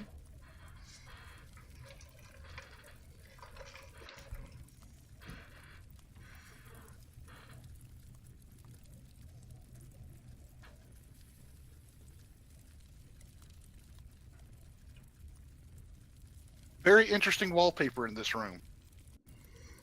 Do you realize suddenly that it's hot in here? You're like the dog from that picture. This is fine. This is great. You go from a 1 to a 20 to a 1. All right. Well, you hear fire crackling and burning. You smell smoke. You still got some move left. All right, I'll step into the room fully so I can actually see what's going on, see if there's anybody in here, and actually call out, see if anybody's in here. Okay. Yeah, so just know if you put your token directly on the fire, there's going to be some damage you're going to take. So don't. Basically, the fire should be like a no-go zone, right? So just make sure you move around them. And let me stay on the fire. That's fine. All right. So you call out. What do you say? Is there anybody here? We need to get you out now. You hear some. You hear some muffled voices coming from. Oh, don't want to burn it. coming from, looks like in here. In this room, if you can see my pings. I think I've got enough movement left to get just basically in front of that, between that one fire and the, looks like the dining room table. Mm-hmm.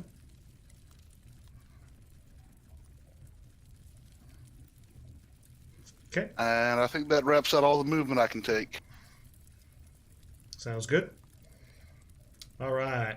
So we're going to go back to the top. All right, Dragon, what are you going to do?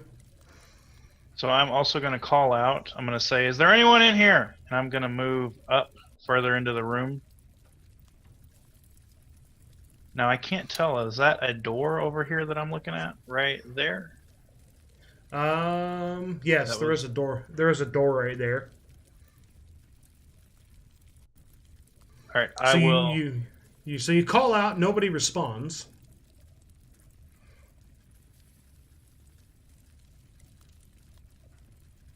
I will open that door just to make sure that there's nobody in there unconscious or something. Okay. Cool.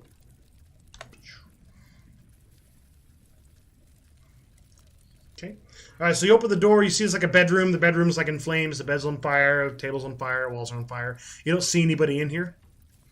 Or at least from what you can see, you can't see anyone.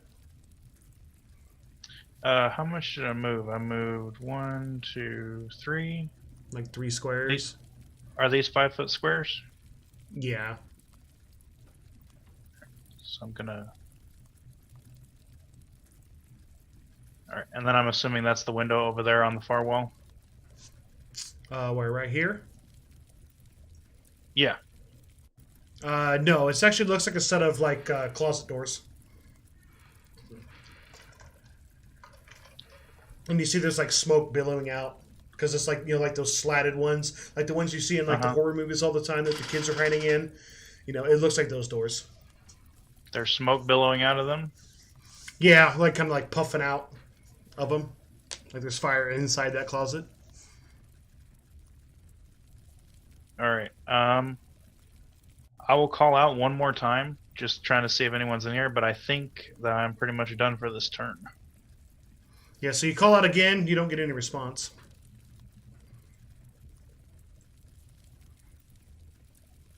All right, Sketch, you're up.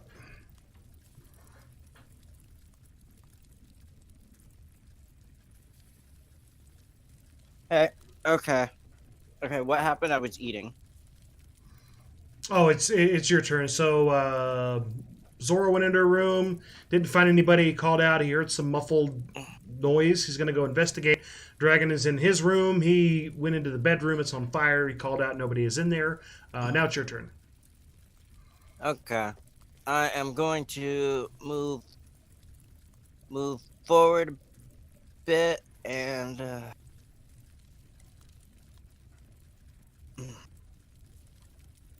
it'd be helpful if I could like get control of my token again. There we go. There. Okay. I am going to use my water shotgun and shoot it and like shoot at the flames at like this table area. Okay. So I will make it. So each shot will put out like one group of flames. Okay. So you poof. You just like like a big super soaker just makes this big huge spray. He just put out some flames that were like on the wall, part of the table. Well, it is a shotgun design, so spread. Yeah.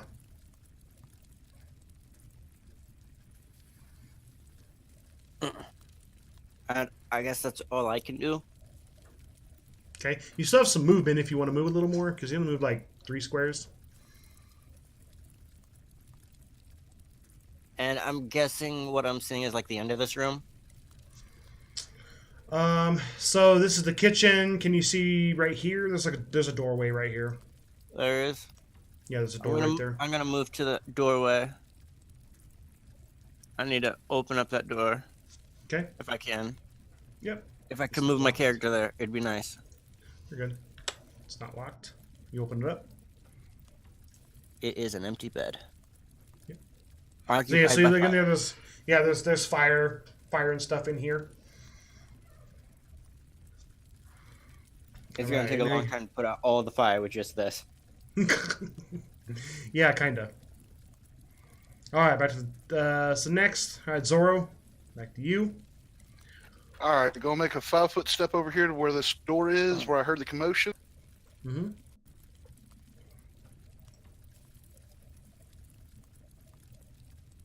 And I'm going to open the door. Oh, technically. Hold on a minute. Oh Lord. For some reason, I crossed over that door. Let's see. Okay, hold on. 2 seconds. You're gonna see into the room, but that's okay. I'll just put it back. Pull, I got a line. There we go. For some reason, I crossed that door, and I don't know why I did. Okay. All right. Is that better now? Can you see in there, and the walls are back? Yep, I can see the person in the room. Yep. So you see her. She's kind of like, slouched up against the wall. Looks like she's inhaled some smoke. She's like, looks like she's about to pass out.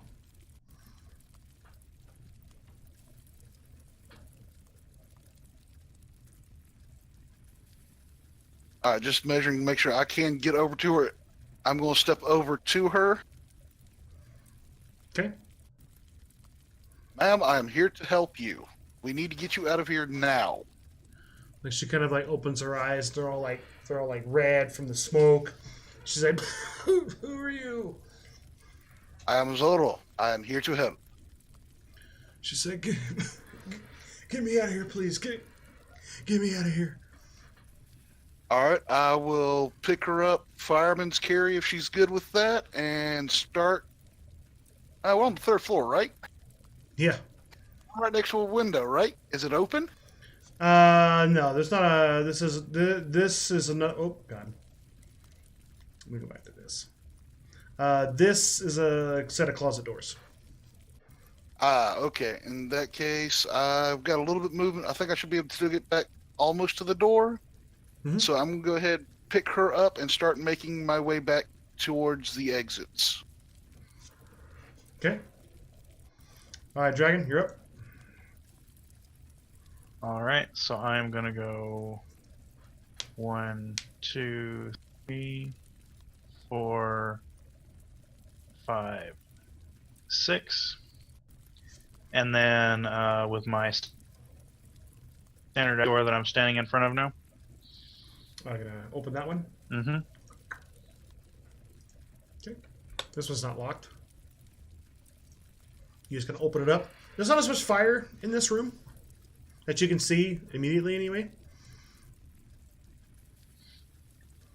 All right, I am out of stuff for now, but I'm gonna call out, see if there's anybody in this room that I can't see yet. Okay. Yeah, you call out.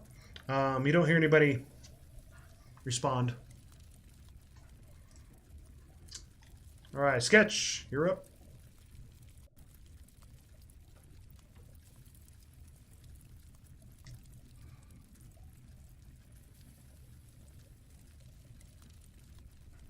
Maybe. He's burned alive. He's down, guys. Man down. Medic. Sketch down! Sketch down! I'm here. I'm just in the middle of switching from tablet to laptop. And I almost have it up. Yeah, I have it up now. Okay. That's probably too far zoomed out. Probably zoom into where I can. Okay. So the room I'm looking into is basically empty, right? Yeah, I mean, there's like a bed. It's like a bedroom. It's like on fire, but you don't see anybody in here. Okay. Okay. So I should probably move to the other door then, since this room is like empty. Okay.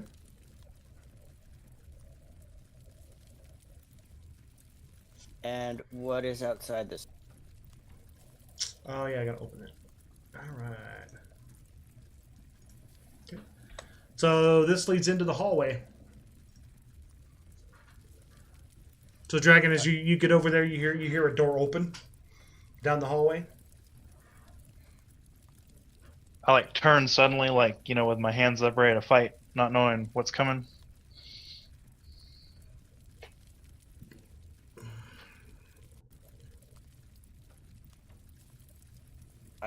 Yeah, since there's a hallway, I guess I should leave through the hallway. Okay, yeah, you want to go out in the hallway. Yeah. So you see Sketch come wandering out there with like this shotgun. Looks like a like a big water pump on it, or however you want to describe it. Yeah. You're like, oh god, oh it's only you. Probably.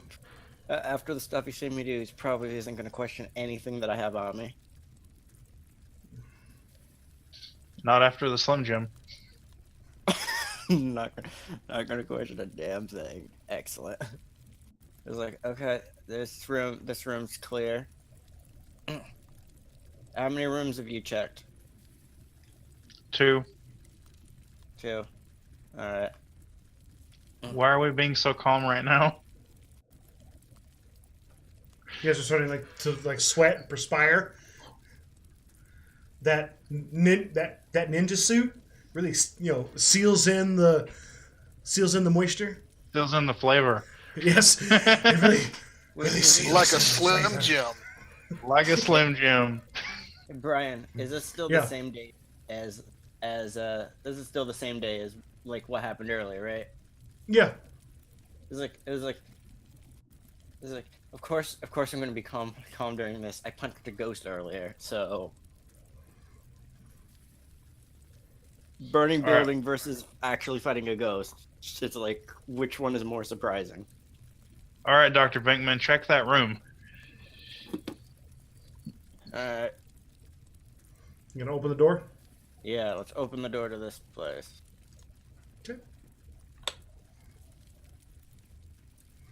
So you open this door, and you can see past the counter. There's a little bit of fire in there. You see a man sitting at the table. Over through this wall. Well, this isn't a wall. It's like one of those like countertops. You know, Okay. like how you have like there's like cabinets above it. There's like this open space, maybe some bar stools. Yeah. So you just kind of look through there, like into the kitchen. You see this man sitting there. When you open the door, he looks at you and he gives you the come here with the finger, and you just go walking into the room. Yeah. I was about to say, it's a good thing I can see through walls. All right, Zorro, you're up. All right, I'm going to take the burn victim or the smoke inhalation victim that I've got here, and 15 feet to here. I'll just bring her with you. Basically, if you want, I'll just let you get out in the hallway with her if you want. You can just move you just run. There we go. All right.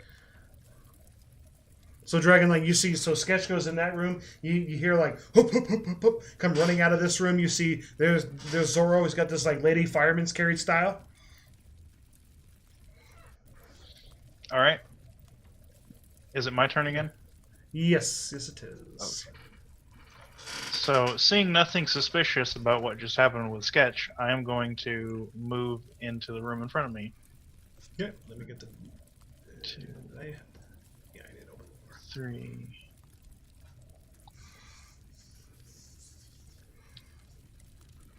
Alright, so it doesn't look like there's anybody in here. One thing, is that like a refrigerator or a cabinet or something right there? It's a door. It's a door? Mm-hmm. I'll go over and open it.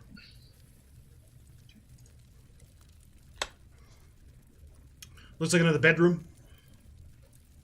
And I'm assuming I don't have any more movement left at this point. I mean, you can move into the room if you want. There you go. Just so you can scope it out. More closet Let me- doors. Yeah, so closet doors. here, and then there's another door right here. Did you say that's a window? No, sorry. Closet doors here. Door right here. All right. So I'm going to call out one more time. Is there anybody in here? You wait a moment, you get no response. All right. Kick it back over to Sketch, I guess. Okay. All right, Sketch. So, yeah, you see this man sitting there at the table. You open the door and he looks at you calmly. He gives you the come here, and you just come walking in. You can't you're like, this is really weird. Next thing you just walk over and you sit down in the chair across from him at the table. Like you don't Casually like gonna you sit down across the table from this guy in a burning building. like you don't know why. You're just like you can't help yourself. Yeah. You're just like, oh, I feel compelled, and he's just all like he's looking at you, and you can. It looks kind of like the guy that Bishop saw in his vision. Yeah. But this is from the front, so he's kind of like an older guy, middle aged. He's got the streaks of gray kind of going in his hair, slick back hair. He's got that same suit that he's wearing, and he's just kind of sitting there, just calmly. Doesn't seem to be affected by the fire or smoke or whatever. And you sit down, you're just kind of staring at him. He's all well, hello, my boy. Huh. It was you seem very calm for a person that's literally sitting in the middle of a burning room. He's like, well, yes. I had to wait. I was waiting for you.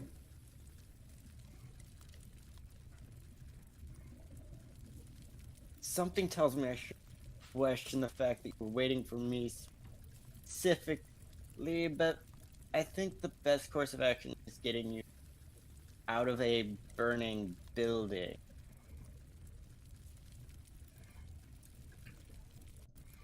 He's like, oh, well, all in due time.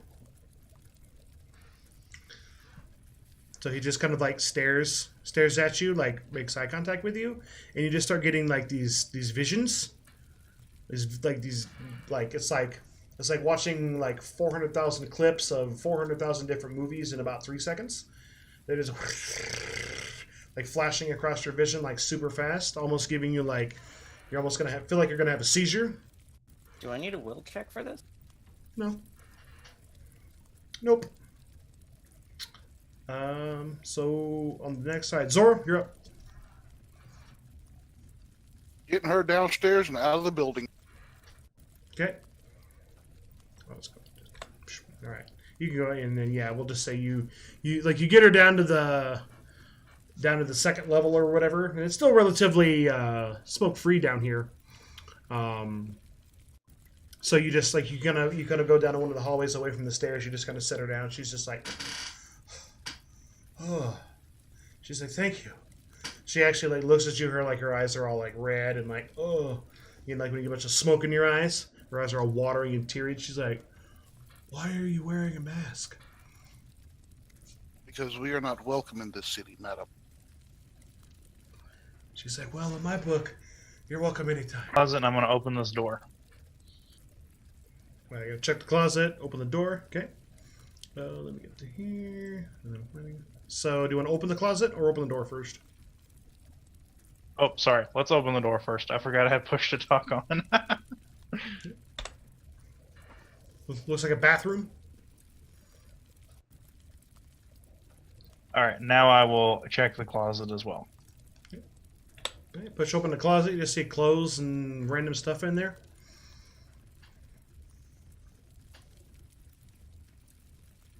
All right. So nothing eventful. Nope. I think that's probably all I got in me for this turn. No, you can move a little bit more if you want. That's fine. All right. I'll just start heading back towards the entrance. Okay. Let me get back to this. Okay, go ahead. So it's your turn. So after several seconds of seeing all these visions, you're like your eyes are like rolling back into your head or whatever. You're like you kind of come to your senses. Like you're looking around. You can't remember really anything of what you saw. It was just all really super fast. Yeah. You're like looking around. The man stands up, pulls it, does like the Captain Picard kind of thing, pulls down the front his jacket coat, fixes his tie. He's all like, it's like, well, good day, and he just starts to just walk away.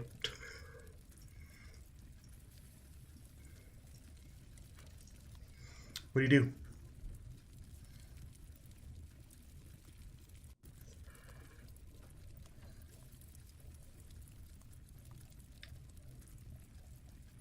Well,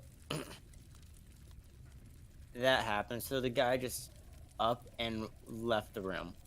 Yeah, well, he's up, he's walking away, he gets to the door, he goes out in the hallway.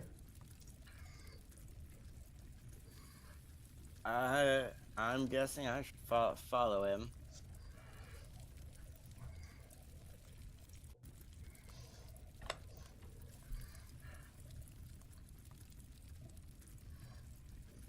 So you get out in the hallway, you're like looking around, but you don't see him out here.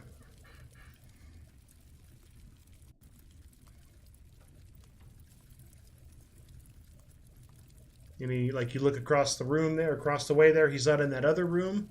You have no idea where he went or how he went.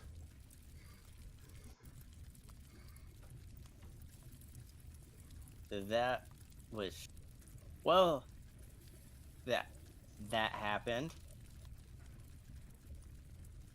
I don't have any no one has any communicators to relay what happened, do they? Nope. Nobody said they brought radios. Nothing. I'm assuming you guys didn't have radios, right? You guys still, as you were when you were at the Diner. mall. I do have my cell phone, but unfortunately, we never exchanged numbers. I did not have your number, and I don't know that you have a phone. Just dial 1-800-LUCHA.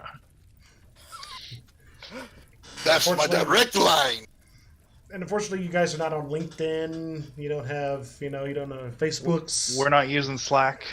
If only we were all logged on to. So you're just kind of out in the hall, just kind of like, what the hell? Looking around. We'll go to Zorro. So Zorro, you make your way back up to the third floor. Yep, and I'm going to head to the door opposite from where I just checked.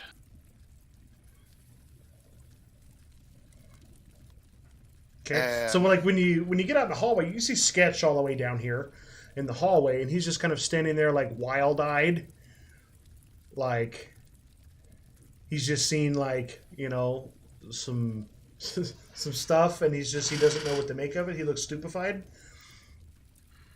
Sketch, you all right? Do you see anyone else here? Just you and me, Bo. There was another guy, not a guy that came with us, but I found a guy who was super calm and composed for no good reason. Said he was waiting for me, and then he just up and walked out this door, followed him out here, and he's gone. No one's come down the stairs.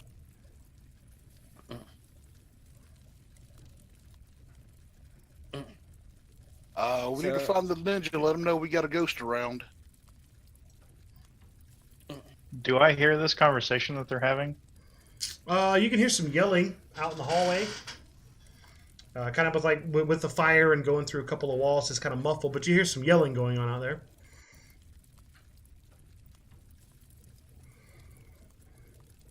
So Zora, you gonna open this door? Yeah, I'm going to give it a quick touch test and force it if it's not blazing hot. Yeah, it's not blazing hot. So and then this door's not locked, so you're able to open it. All right, and step inside and call out again. You don't hear any response when you call out. All right, and that's about all my movement for the turn. Okay. All right, Dragon, you're up. All right, I'm gonna move back into the hallway. And you see like there's Sketch standing there, Yeah, like wild-eyed. since I heard the yelling, I'm gonna be like, "What's going on? What are you doing?" Looking for someone that wandered out here that seemed to have vanished. I look around. What are you talking about?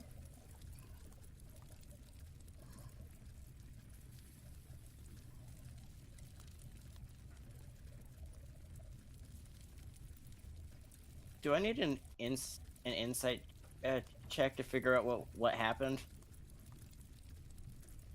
I mean, you can roll one. Trying to make sense of stuff. All right, I'll go ahead and make an insight check. Try and... Oh, that's pretty high insight. Oh, okay, not bad at all. Let's see here.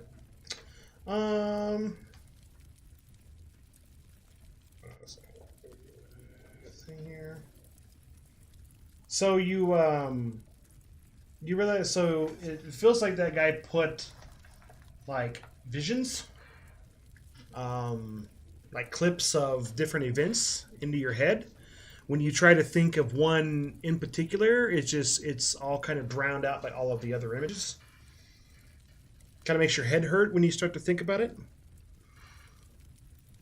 All right. I'm just gonna go back. Be careful. There might be someone here that can mess with our heads.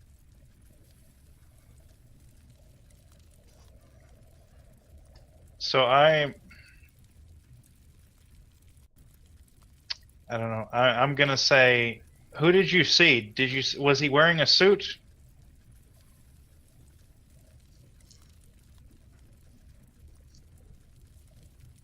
I actually forgot Brian's description. I remember like the hair, but the facial stuff, but I don't remember his clothing. Yeah, he was wearing the suit. Basically, it looked like the guy from the drawing from Bishop's Vision. Yeah, it might have been like the drawing, the guy of the described drawing. So when he says that, like Shuriken immediately like almost materialize in my hand, like I'm ready to fight. And I'm pointing at Sketch and I'm like, "Don't move. You stay where you're at. You've been compromised."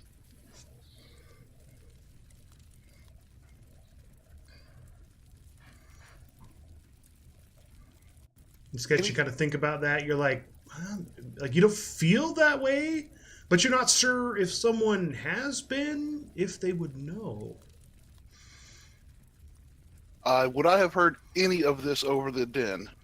Yeah, you're close enough to the door. You can hear them out in the hallway yelling. Speaking loudly, I guess.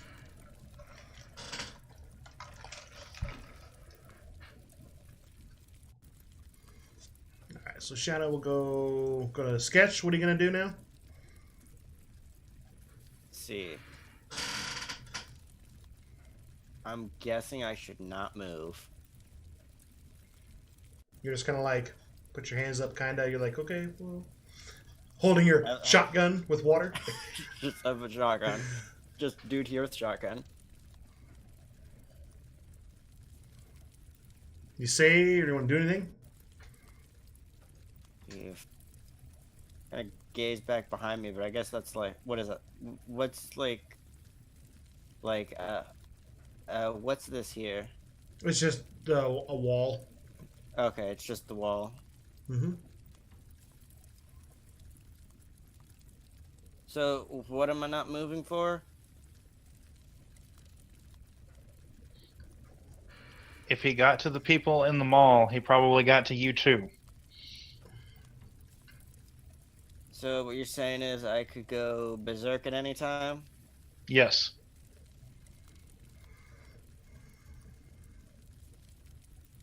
Good to know.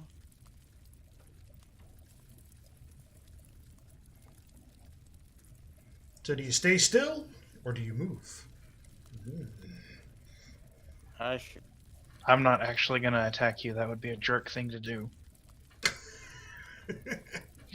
Though I'm But you don't know that. But you don't know that, Sketch. You don't know. This dude is. You met this dude like an hour ago. And I'm literally dressed like a ninja. I have an idea. It is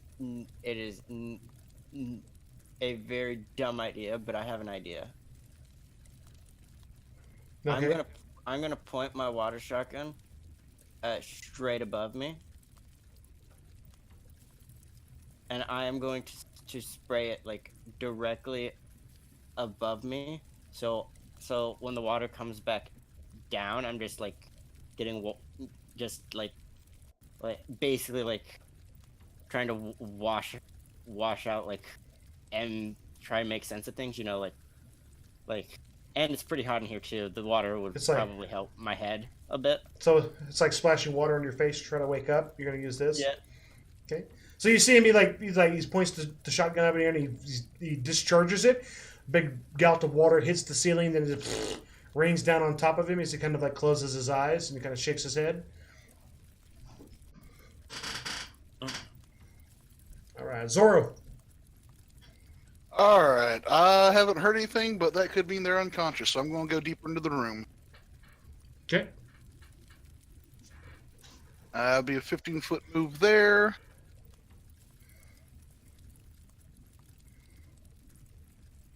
And I don't see any doors, so I'm assuming this room is now clear. I'm going to step back out towards the door. Okay. And that'll pretty much end the turn. All right, Dragon, you're up. All right, so I'm going to start backing towards the stairs, and I'm going to yell out, Zorro! Yo! The man in the suit was here. I think he got to Sketch. Is he acting abnormal? I ponder for a moment. Not like more him than already? usual. Well, if need be, render him unconscious and let's get him out of here. Sketch, you hear that yelling? You're like, what? What? Why?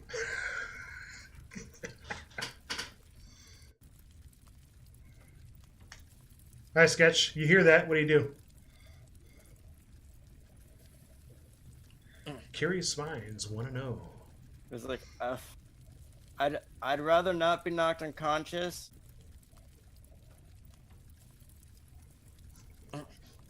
Then let's go. Maybe if we get you to James, he can figure out what that guy did. Okay. If we run into any trouble, I have a very large water gun and it is loaded. I can clear the way forward at least. And then the comic book panel zooms in on my character's face, and he says, Sketch, you might be the trouble.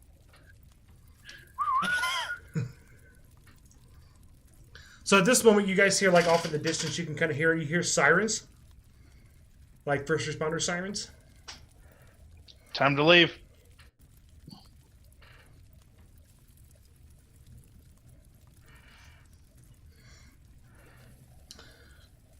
You guys all going to leave? Yes. Yep. Okay. All right, so you guys all hustle back over here. You go down the stairs. You go back out the way you came.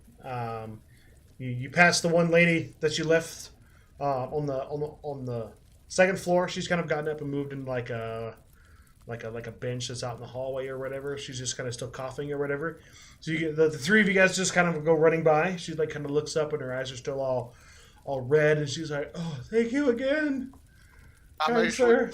I'm actually going to pick her up and take her down to the front entrance with us and leave her outside before the first responders get to us and vanish with the rest of the crew. So you just go over there, just whoop. She's like, "Oh!" Kind of surprised at the sudden grab, but she doesn't fight you. So you guys just go running hup, down to the first floor. You get down the hallway. You make the cut like you're going back the door you came in, and you see there's the pane, the window that's broken out of the door. You guys just kind of go through there gently with the lady. You leave her outside. You guys kind of go running off back down into the alleyway. But then you're like, oh wait, yeah, James, he was out front handling the crowd. So you guys kind of go to the end of this hallway, into this alleyway, and you kind of peek out just to see what's going on. And there's still several people kind of standing around. He's kind of like mingled in and around. He's still got his glasses on. Blending in style. You can see from down the street, you can see there's like fire trucks, police. But then you also hear a siren as well that pretty well as an SPD vehicle siren. Come rolling up from the street the other direction. So like you go out the alleyway, you look left. There's the front of the building. There's James, some people, fire trucks and ambulances are coming towards you. You look to your right. Then you could look down the street and you can see an SPD vehicle rolling down the street. Is James standing near an object or anything like that? No, he's kind of like over on the sidewalk next to a group of people that are they all have like their phones out or whatever. They're kind of like, taking video and pictures and, oh my God, let's go, all the people, oh my God, all that kind of stuff. And he doesn't seem to notice you. He's probably a good 100 feet away.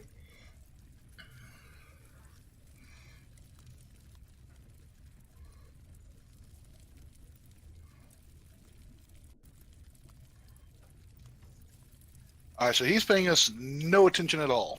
Yeah, he doesn't see you over there. You guys are kind of doing like the whole peeking out of the alleyway, not exposing yourselves. And there's way too many cameras recording at this moment. Yeah, people have phones out. They've got camcorders, all kinds of stuff. There's like the street cameras as well. Probably should disband the shotgun super soaker. You're like, oh yeah, you're still carrying that thing. You just it kind of disappears. Can I throw a flash bomb out into the street to try and get his attention? Yeah, sure. Like I'm not gonna throw it out and like stand there, but basically I just wanted to let him know, hey, we are not in the building anymore. It's probably time for you to casually walk away. So yeah, I'll chunk it out in the street, kind of away from the civilians and everybody.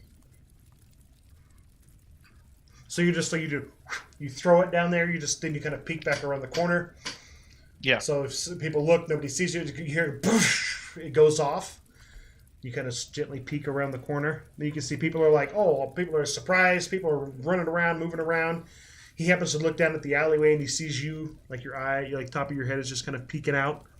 You give him I do the like military, circular finger thing, like it's time to go. He nods, casually, and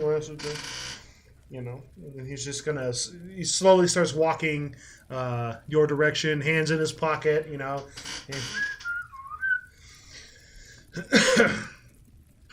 then you also hear, so the SPD vehicle is like super close, like it's rolling up. Then you also hear this almost like a rocket sound coming in, and you guys kind of look up and you see, let's see, where is it? There's the other shoe. Let's see, I'm just gonna put it in your guys' journal because when I shared everything with all of you guys last time, everybody in the other group got stuff as well. So I'm like, oh wait.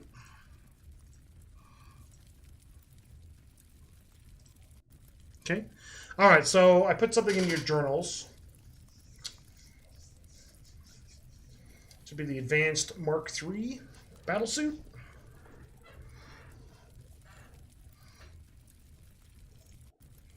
Looking for it. Oh, sweet! It's Iron Man. Oh my. Yeah, so they're similar to Iron Man. Similar. Only in color scheme, really. Yeah, well, this isn't like an exact rendition, right? But it's pretty close. Basically, they're single-manned suits. They're a little bulkier than Iron Man. Iron Man's a little more sleek, more form-fitting. These are a little bulkier, but they just kind of come rocketing in, and the two of them they land in the street. One guy begins walking forward and be like, "Citizens," it's got that very like automated voice. "Disperse the situation. Disperse." Starts yelling out commands. The other guy's just kind of like it's just standing there. Looks like he's just on like patrol, like observation mode. He's just like looking around. And they land between you and him, you and James. So James, like, he kind of looks up and he's just like, oh, acts surprised, and he starts to just kind of like he goes to like wander past them. So when they land, you guys kind of duck back around the corner. You're like, oh my god, this is the first time you've seen these guys. You've never seen these things before. You've seen like previous variants that they used like early on. This must be a new model or experimental model. Oh, excuse me. It's water. So the one guy that's like barking the orders of people start dispersing relatively quickly. They're scared. They're scared of these people. Scared. Screwed. So James goes to walk by, and the guy that's on like he's on like observation mode or whatever. He's on detection mode. Looks at him, looks away. Right, James takes as this moment to kind of hustle. Then you see it kind of turn back around, and it's like, stop, citizen. Like James stops and he turns around as the guy like turns and starts walking toward him. You guys peek around the corner. You're like, oh shit. So James was like about 100 feet away. These guys were like 40 feet away from where you guys were. James is just like 5 feet past them toward you. Smoke bomb.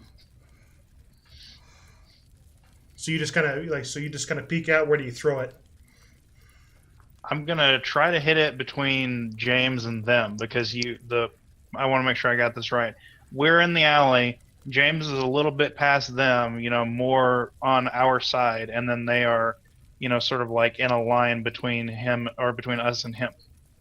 Yeah, so like you're in the alleyway. He's about 35 feet away. The one that's looking at him is about 5 feet further past him, going in the opposing direction. So James is closer than they are, but the one guy is walking toward you, following James. Yeah. So I forget how does range work in this game?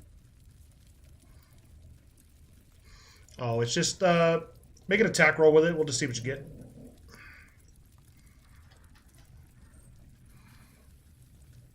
Okay, 1 second.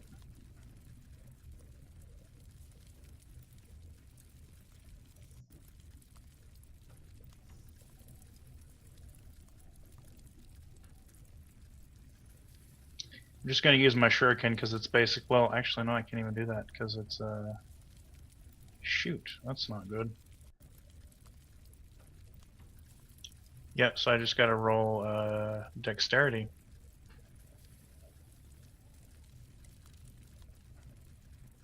Okay, right, turn off the fire sound. Is around the building. Let's do it for so long. You're like, oh, it's still on. Okay. Oh, 11. All right. Well, so you just you kind of pull it out of your pouch. You just like you're kind of apprehensive from fully taking the time to aim and throw. So you just kind of peek out. You just pitch it in that general direction, and it goes and it lands kind of where you want it. It does end up obscuring James and that Mark III suit. James takes this moment to run in your direction. So you're like, and then you peek around the corner. You're like, okay, cool. So you see James come running out of the smoke. He's just kind of got his glasses. He's just like, oh my god. He's he's got like a look of fear on his face. Then you see this this thing just kind of comes like tromping through the smoke as well. You can see that like its visor has changed like a different color than it was. So how you see like on the picture how it has the eyes, they were like white, but now they're like a red color. So you're assuming that they've got some kind of like thermal vision or some kind of vision ability in those suits to be able to see through certain kinds of concealment or something. You're not quite sure, but the guy in the suit didn't seem to be phased. So James goes running. This dude kind of goes running after him. What are you guys gonna do? I will throw some shurikens at the suit. Okay. Sketch, what are you going to do?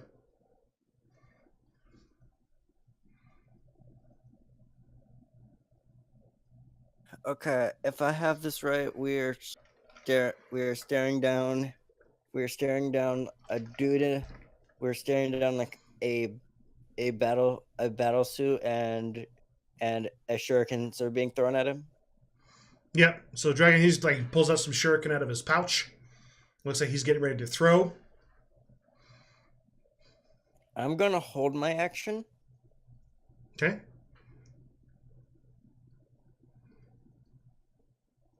Zoro, what are you going to do? I think this might call for a set of stairs instead of a chair. All right, so you're gonna create a big set of stairs. Yeah, I'm going to create the ring stairs. You know, the all metal break your back type things. Alrighty, you're just like you got it over your head. You're ready. All right, so James goes running. This dude follows. Okay, so Dragon, you're gonna throw some shuriken. Make that roll.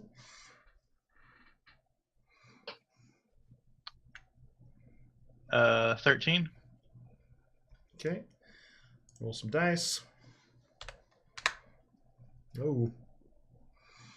All right, so you peek around the corner. You take an extra moment just to make sure you line it up. You throw a shuriken. This thing is surprisingly agile. It's able to duck. Like it ducks. Your shuriken just goes kind of like flying right over its shoulder, and then it sees you over there. It's like freeze, stay where you are. In that metallic voice. All right, Sketch, you're gonna hold your action. Anything you want to do right now? I have pencils ready if I need them, but I'm going to try and I'm gonna wait. I'm waiting, holding my action till end of turn to act. Okay. All right, Zoro. Wait to see what everyone else does first. How close is he at this point? So James is about 25 feet away. This dude is about 30 feet away. I knew I should have taken some ranged combat. All right, I'm going to see if I can heft these stairs into this guy while he's dodging and giving orders. See if I can at least try to slow him up a little bit. Okay.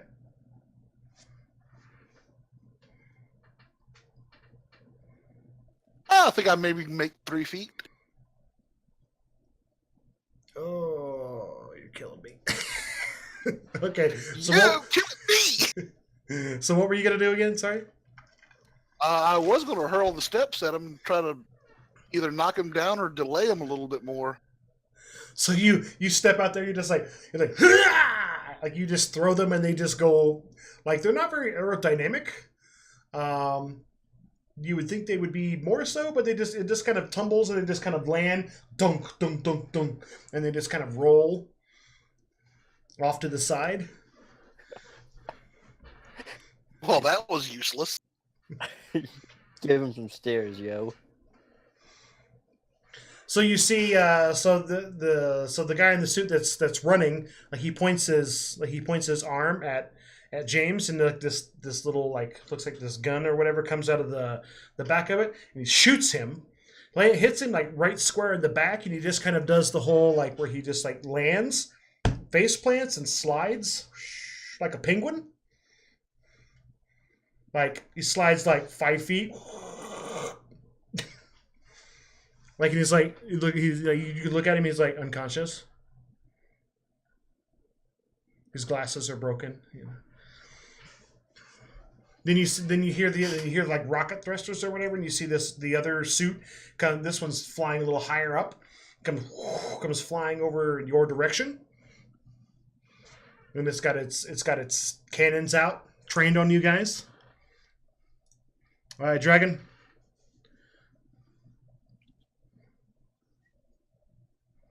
All right, so I am going to start making my way out towards James to try and grab him, pick him up. And while I'm moving out there, I'm going to throw more shuriken Okay. at the one who's still on the ground. Okay. 21. Okay. What the hell?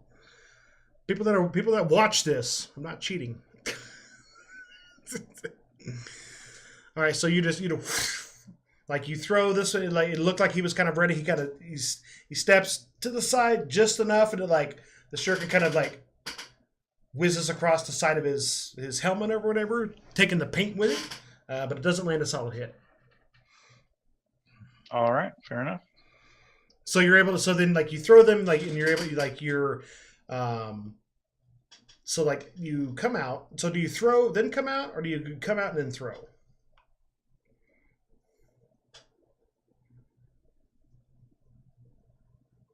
Oh, sorry.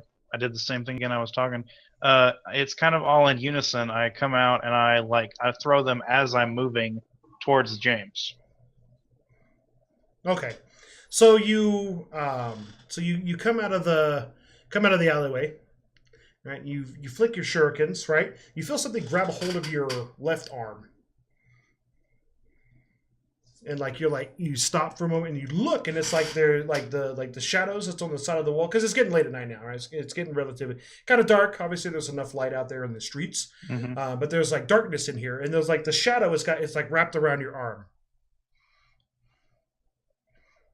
So like the actual shadow, it's not a person? Correct. The shadow has got a hold of you. Then you see like there's like a face that kind of like you know like when you watch like the scary movies, right? When like the monster kind of like pushes its face through a wall, you can see like an outline of its face, but not its actual face, right? You see that kind of come out of the shadow, and it's Sato. And she just kind of like you see it just shake its head. And it like pulls you back into the alleyway. So you guys that are in the alleyway as well, like you're ready, like you see this, you're like, what the hell? So the shadow just like slowly, like kind of like quickly like envelops you guys, and it basically pulls you into the wall. So now you guys are like 2-dimensional, up against the wall, like in shadows. And then like it's kind of like you're in like almost like another kind of dimension, like a shadow world on the opposing side, so you can see like out into the alleyway. But it's like it's like a big glass wall you would be looking at. And you see she's standing there. She's got her cane, just kind of like staring at you. Why did That's you not do the that? worst thing I've seen today. She's like, I had to. You were getting yourself into a situation there was no coming back from. Plus, I have received insight. I've received vision. These are things that must pass.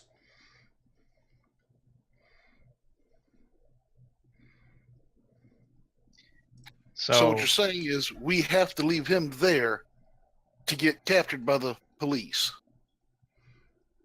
She just nods her head.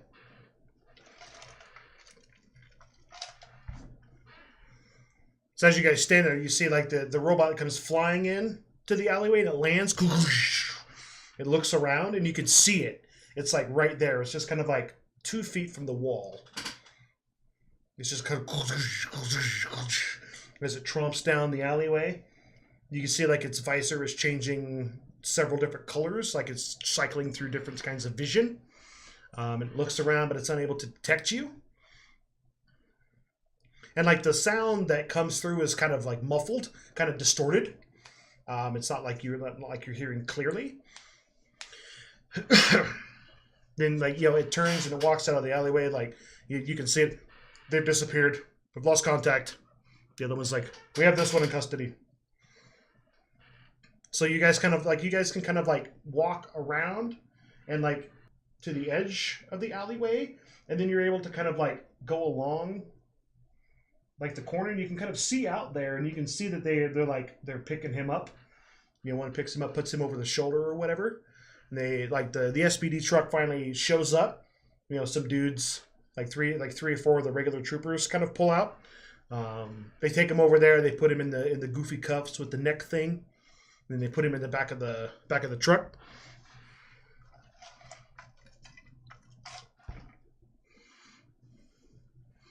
You see Sato. She's like, "Come on, let's go." So she just kind of goes like walking, like down this little shadowy corridor you guys are in, toward like the manhole cover that you guys used to get here. Mm-hmm. My character will like, forlornly look into the, like in the direction of where James was, Mm-hmm. but then he will, like begrudgingly follow her. I follow, but there is a notable delay before I turn and start walking. I am not happy, and it is obvious. And she's like walking. She can almost. It's almost like she like feels like your emotions. She's like, "Worry not, my friends. Worry not. Things will right themselves in the end." Well, walking in shadows. This is kind of weird and different. She like looks over her shoulder. She's like, "Yes, it always is the first time." So you guys get over there where the manhole cover is, right? But then you guys, it's like you guys kind of go from like two-dimensional against the wall. You kind of go two-dimensional against the floor. You're kind of like whoop, kind of like a slide, and you go down like the shadow goes down into the manhole, back down into the sewers. So that's where we're gonna end it right there. All right, gamers. So that was the second session of the Thursday's Mutants and Masterminds subscriber game in the books. It was pretty interesting. We started in the Dragon's Lair. We had some dialogue, putting some pieces together, getting some information about what's going on, these weird incidences. Then there's the fire at a nearby apartment complex. Could it have been a ruse to lure them out? We don't know. Sketch did meet the strange man in the suit with the silvered dark hair. Inputted some visions into his head. What do those visions mean? What are they going to be used for later on? What do you think those visions are, and what do you think those visions are about? How are they going to help drive the story forward? I would love to see what you think in the comments. I also want to know what you think is going to happen with Kaiser's character, James Bishop. He was left in the custody of the SPD right there at the end.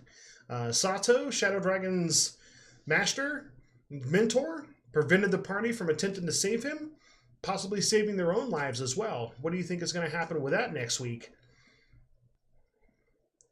So, gamers, I would love for you to come over and join the Discord where the players and a lot of other people are having a lot of conversations about this game, other games they're looking for. Some people are creating other games and looking for players. If you're looking for people that are playing maybe not just Mutants and Masterminds, but Dungeons and Dragons, hit the link in the description below.